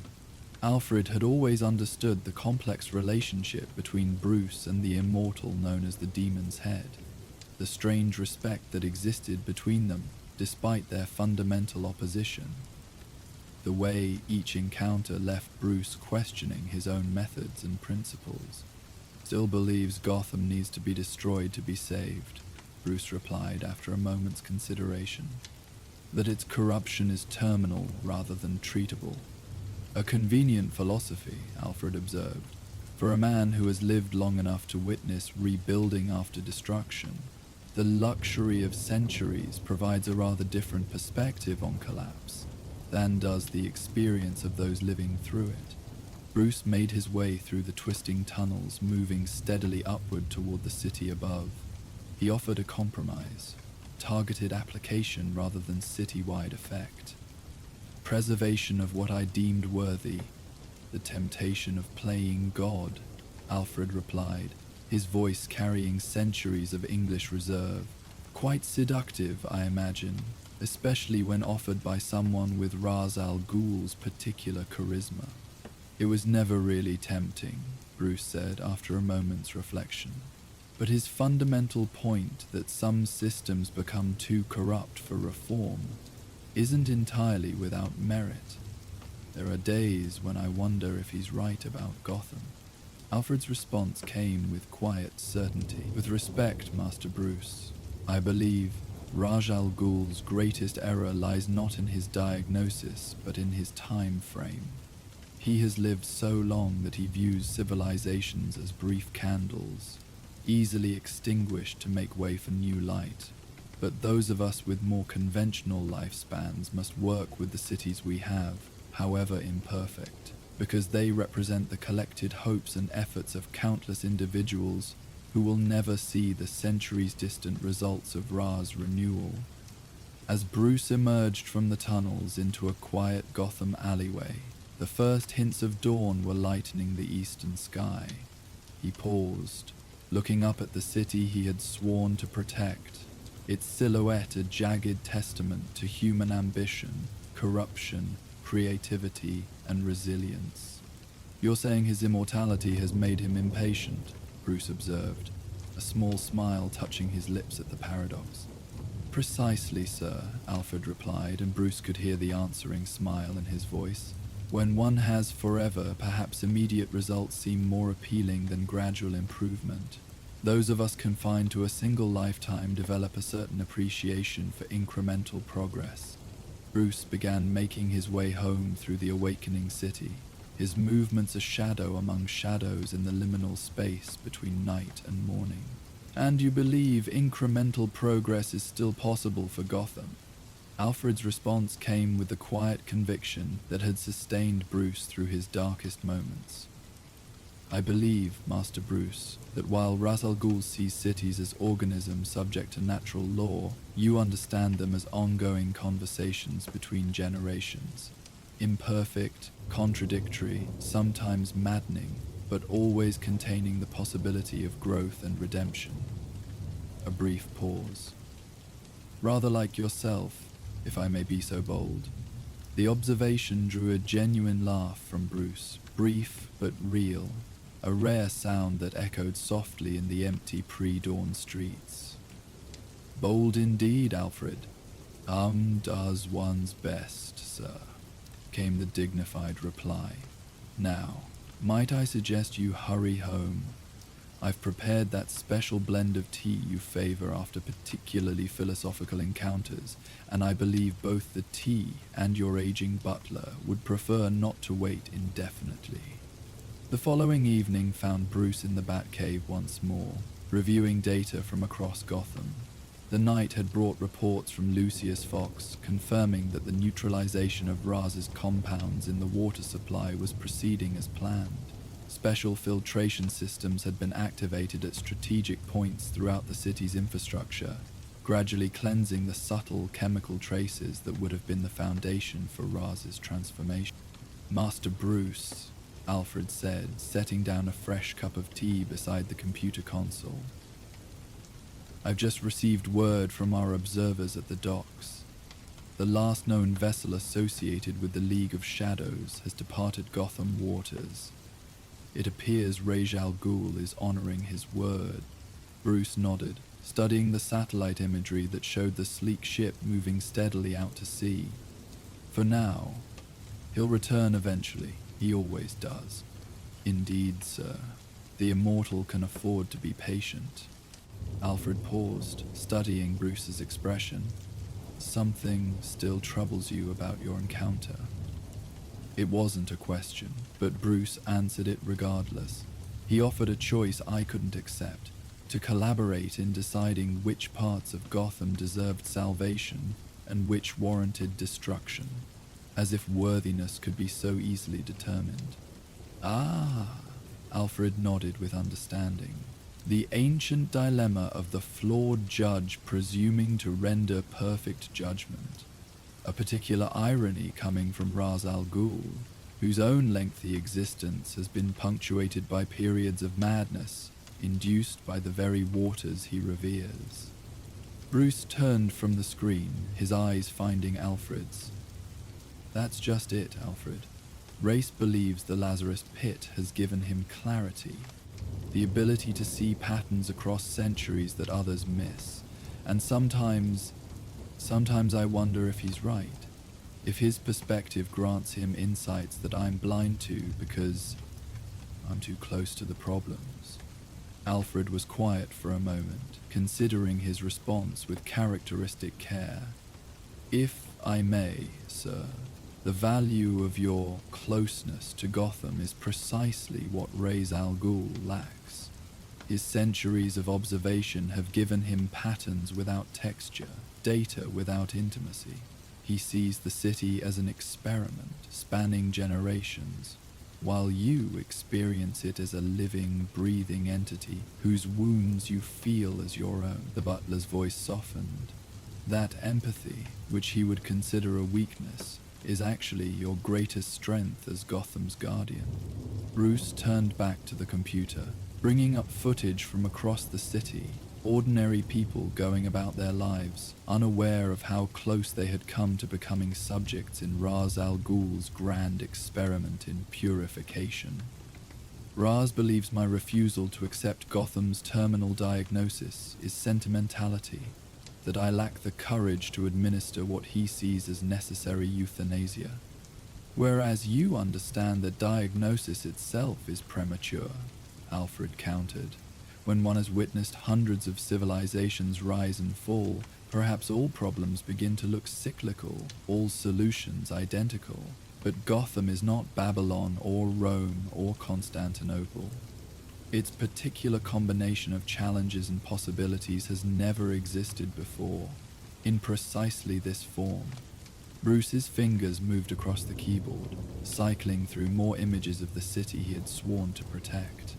He offered transformation, Alfred, a Gotham purified of corruption through a process that would destroy those he deemed irredeemable while elevating those he considered worthy.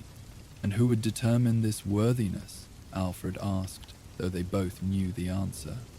Ra's al Ghul's criteria have been shaped by civilizations long turned to dust, his judgment clouded by repeated exposure to waters that grant life at the cost of sanity. Bruce nodded slowly. That's the fundamental flaw in his vision. He believes wisdom accumulates linearly with time, that his centuries of life have given him perfect judgment. But wisdom doesn't work that way. It requires constant recalibration, humility in the face of new evidence, openness to possibility, qualities that repeated immersion in the Lazarus Pit tends to erode, Alfred observed. There is a certain irony in seeking renewal through waters that gradually diminish one's capacity for genuine growth. The observation struck Bruce as profoundly true. Ra's al Ghul, for all his accumulated knowledge and experience, had become fixed in his patterns, seeing in each new civilization the same flaws he had diagnosed in countless others. His immortality, rather than granting perfect wisdom, had fossilized his understanding, rendering him incapable of seeing new possibilities amid familiar patterns.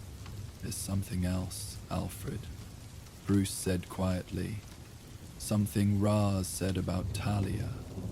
He mentioned that she questions his methods, that she hoped I might persuade him toward less drastic action." Alfred's eyebrow rose slightly. "Indeed, sir? That suggests rather more independence of thought than Ra's al Ghul typically encourages among his followers."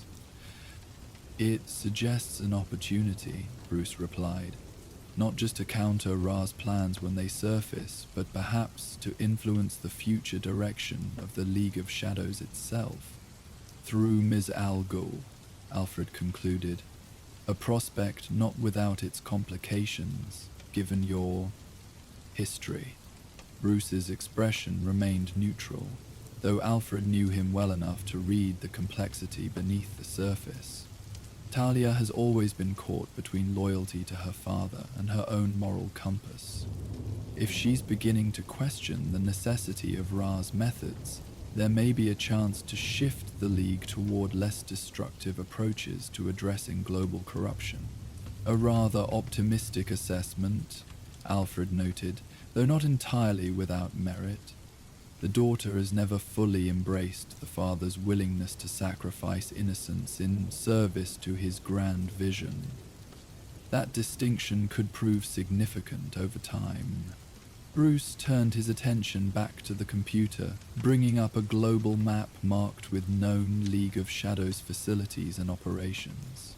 "We'll need to establish discrete channels of communication, ways to exchange information without directly compromising either of our positions." "Playing the very long game, then," Alfred observed. "A strategy Ra's al Ghul himself might appreciate, were he not its target." "Not its target," Bruce corrected. "Its beneficiary, whether he recognizes it or not. If the League could be redirected toward addressing corruption and environmental destruction without the collateral damage Raz considers acceptable," he trailed off, considering the possibilities. "It could become a force for genuine renewal rather than cyclical destruction." Alfred studied his charge with a mixture of pride and concern. "A ambitious vision, Master Bruce, and one that will require patience to match that of the immortal himself." "The difference," Bruce replied quietly, "is that my patience serves life rather than death, preservation rather than purification. That's a distinction worth the time it will take to realize." As night settled fully over Gotham, Bruce prepared to begin his patrol. The immediate threat from Ra's al Ghul had been neutralized, but the city faced its usual array of challenges: street crime, corruption, the endless dance between predator and prey that defined urban existence. Yet as he donned the cape and cowl, Bruce felt a curious sense of clarity.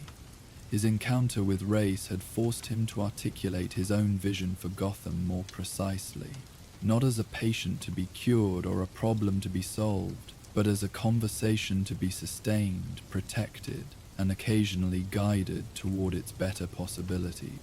"You know, sir," Alfred said as he handed Batman his final pieces of equipment, "there's a certain wisdom in your refusal to play God with Gotham's future.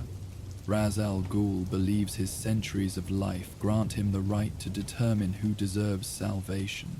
You, despite your considerable resources and influence, recognize that true guardianship lies not in controlling outcomes, but in preserving possibilities." Batman paused at the threshold of the cave, looking back at the man who had been father, friend, and moral compass throughout his journey. "Raz sees only the patterns of history, Alfred. I try to see the people making those patterns, and their capacity to choose differently given the chance. A perspective that makes you uniquely suited to be Gotham's guardian," Alfred replied. "And perhaps, eventually, the mentor that both Ra's al Ghul and his daughter truly need." though neither would readily admit it. With a slight nod of acknowledgement, Batman stepped into the waiting Batmobile. As the vehicle roared through the hidden exit and into the night, he reflected on the strange symmetry of his relationship with the immortal known as the Demon's Head. Both sought to address corruption and injustice. Both recognized the systemic nature of society's ills. Both were willing to dedicate their lives to creating change. Yet where Ra's al Ghul sought to accelerate destruction in service to some future renaissance he might personally oversee, Batman worked to preserve what was worthy in the present, while creating conditions for organic growth and renewal. It was a difference not merely of methods, but of fundamental perspective. The immortal's detached observation versus the mortal's engaged participation. And perhaps Batman thought, as Gotham's skyline rose before him, that was the most profound insight from their encounter. Razor's immortality, rather than granting him superior wisdom, had removed him from the very humanity he claimed to serve.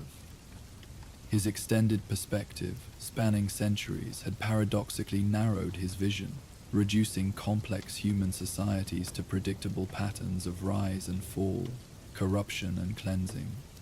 In contrast, Batman's acceptance of his own mortality, his recognition that he would not live to see all of Gotham's evolution, that his work would always remain incomplete, kept him connected to the lived experience of those he protected. It was precisely this limitation that granted him the empathy Raz had sacrificed in his pursuit of perfect judgment. As he merged with the shadows of the city he had sworn to protect, Batman felt a rare moment of certainty.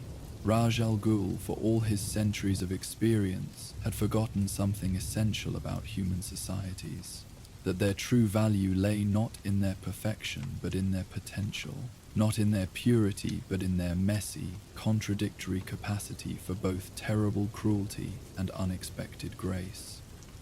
And in that understanding lay Batman's answer to the Demon's Head's vision of purification through destruction. Gotham would never be perfect, would never be free from corruption or pain or injustice. But as long as it remained alive, as long as its citizens had the freedom to strive and fail and strive again, it contained within itself the seeds of countless possible futures, each one a testament to humanity's stubborn refusal to surrender hope in the face of darkness. That was a truth worth protecting night after night against all those who would sacrifice the complex present on the altar of some imagined perfect future. And as Batman disappeared into the shadows of the city he loved, despite all its flaws, he carried that certainty with him like a talisman against the seductive simplicity of Ra's al Ghul's ancient wisdom. In the end, perhaps that was the night's most valuable insight, that true guardianship required not the detachment of centuries, but the fully engaged compassion of someone who recognized both the frailty and the potential of the human condition. Not a god passing judgment from Olympian heights, but a man moving through the shadows of his city, feeling its pain and protecting its possibilities, one vigilant night at a time. And so our tale of Gotham comes to an end. Let the gentle night embrace you as you drift toward peaceful dreams, knowing that somewhere in the darkness, the Dark Knight watches over his city. If you're not asleep yet, we will now play the ambience of Gotham City at night to help you fall asleep. And if you were just listening to our tales, we will see you next time. Good night and sleep well.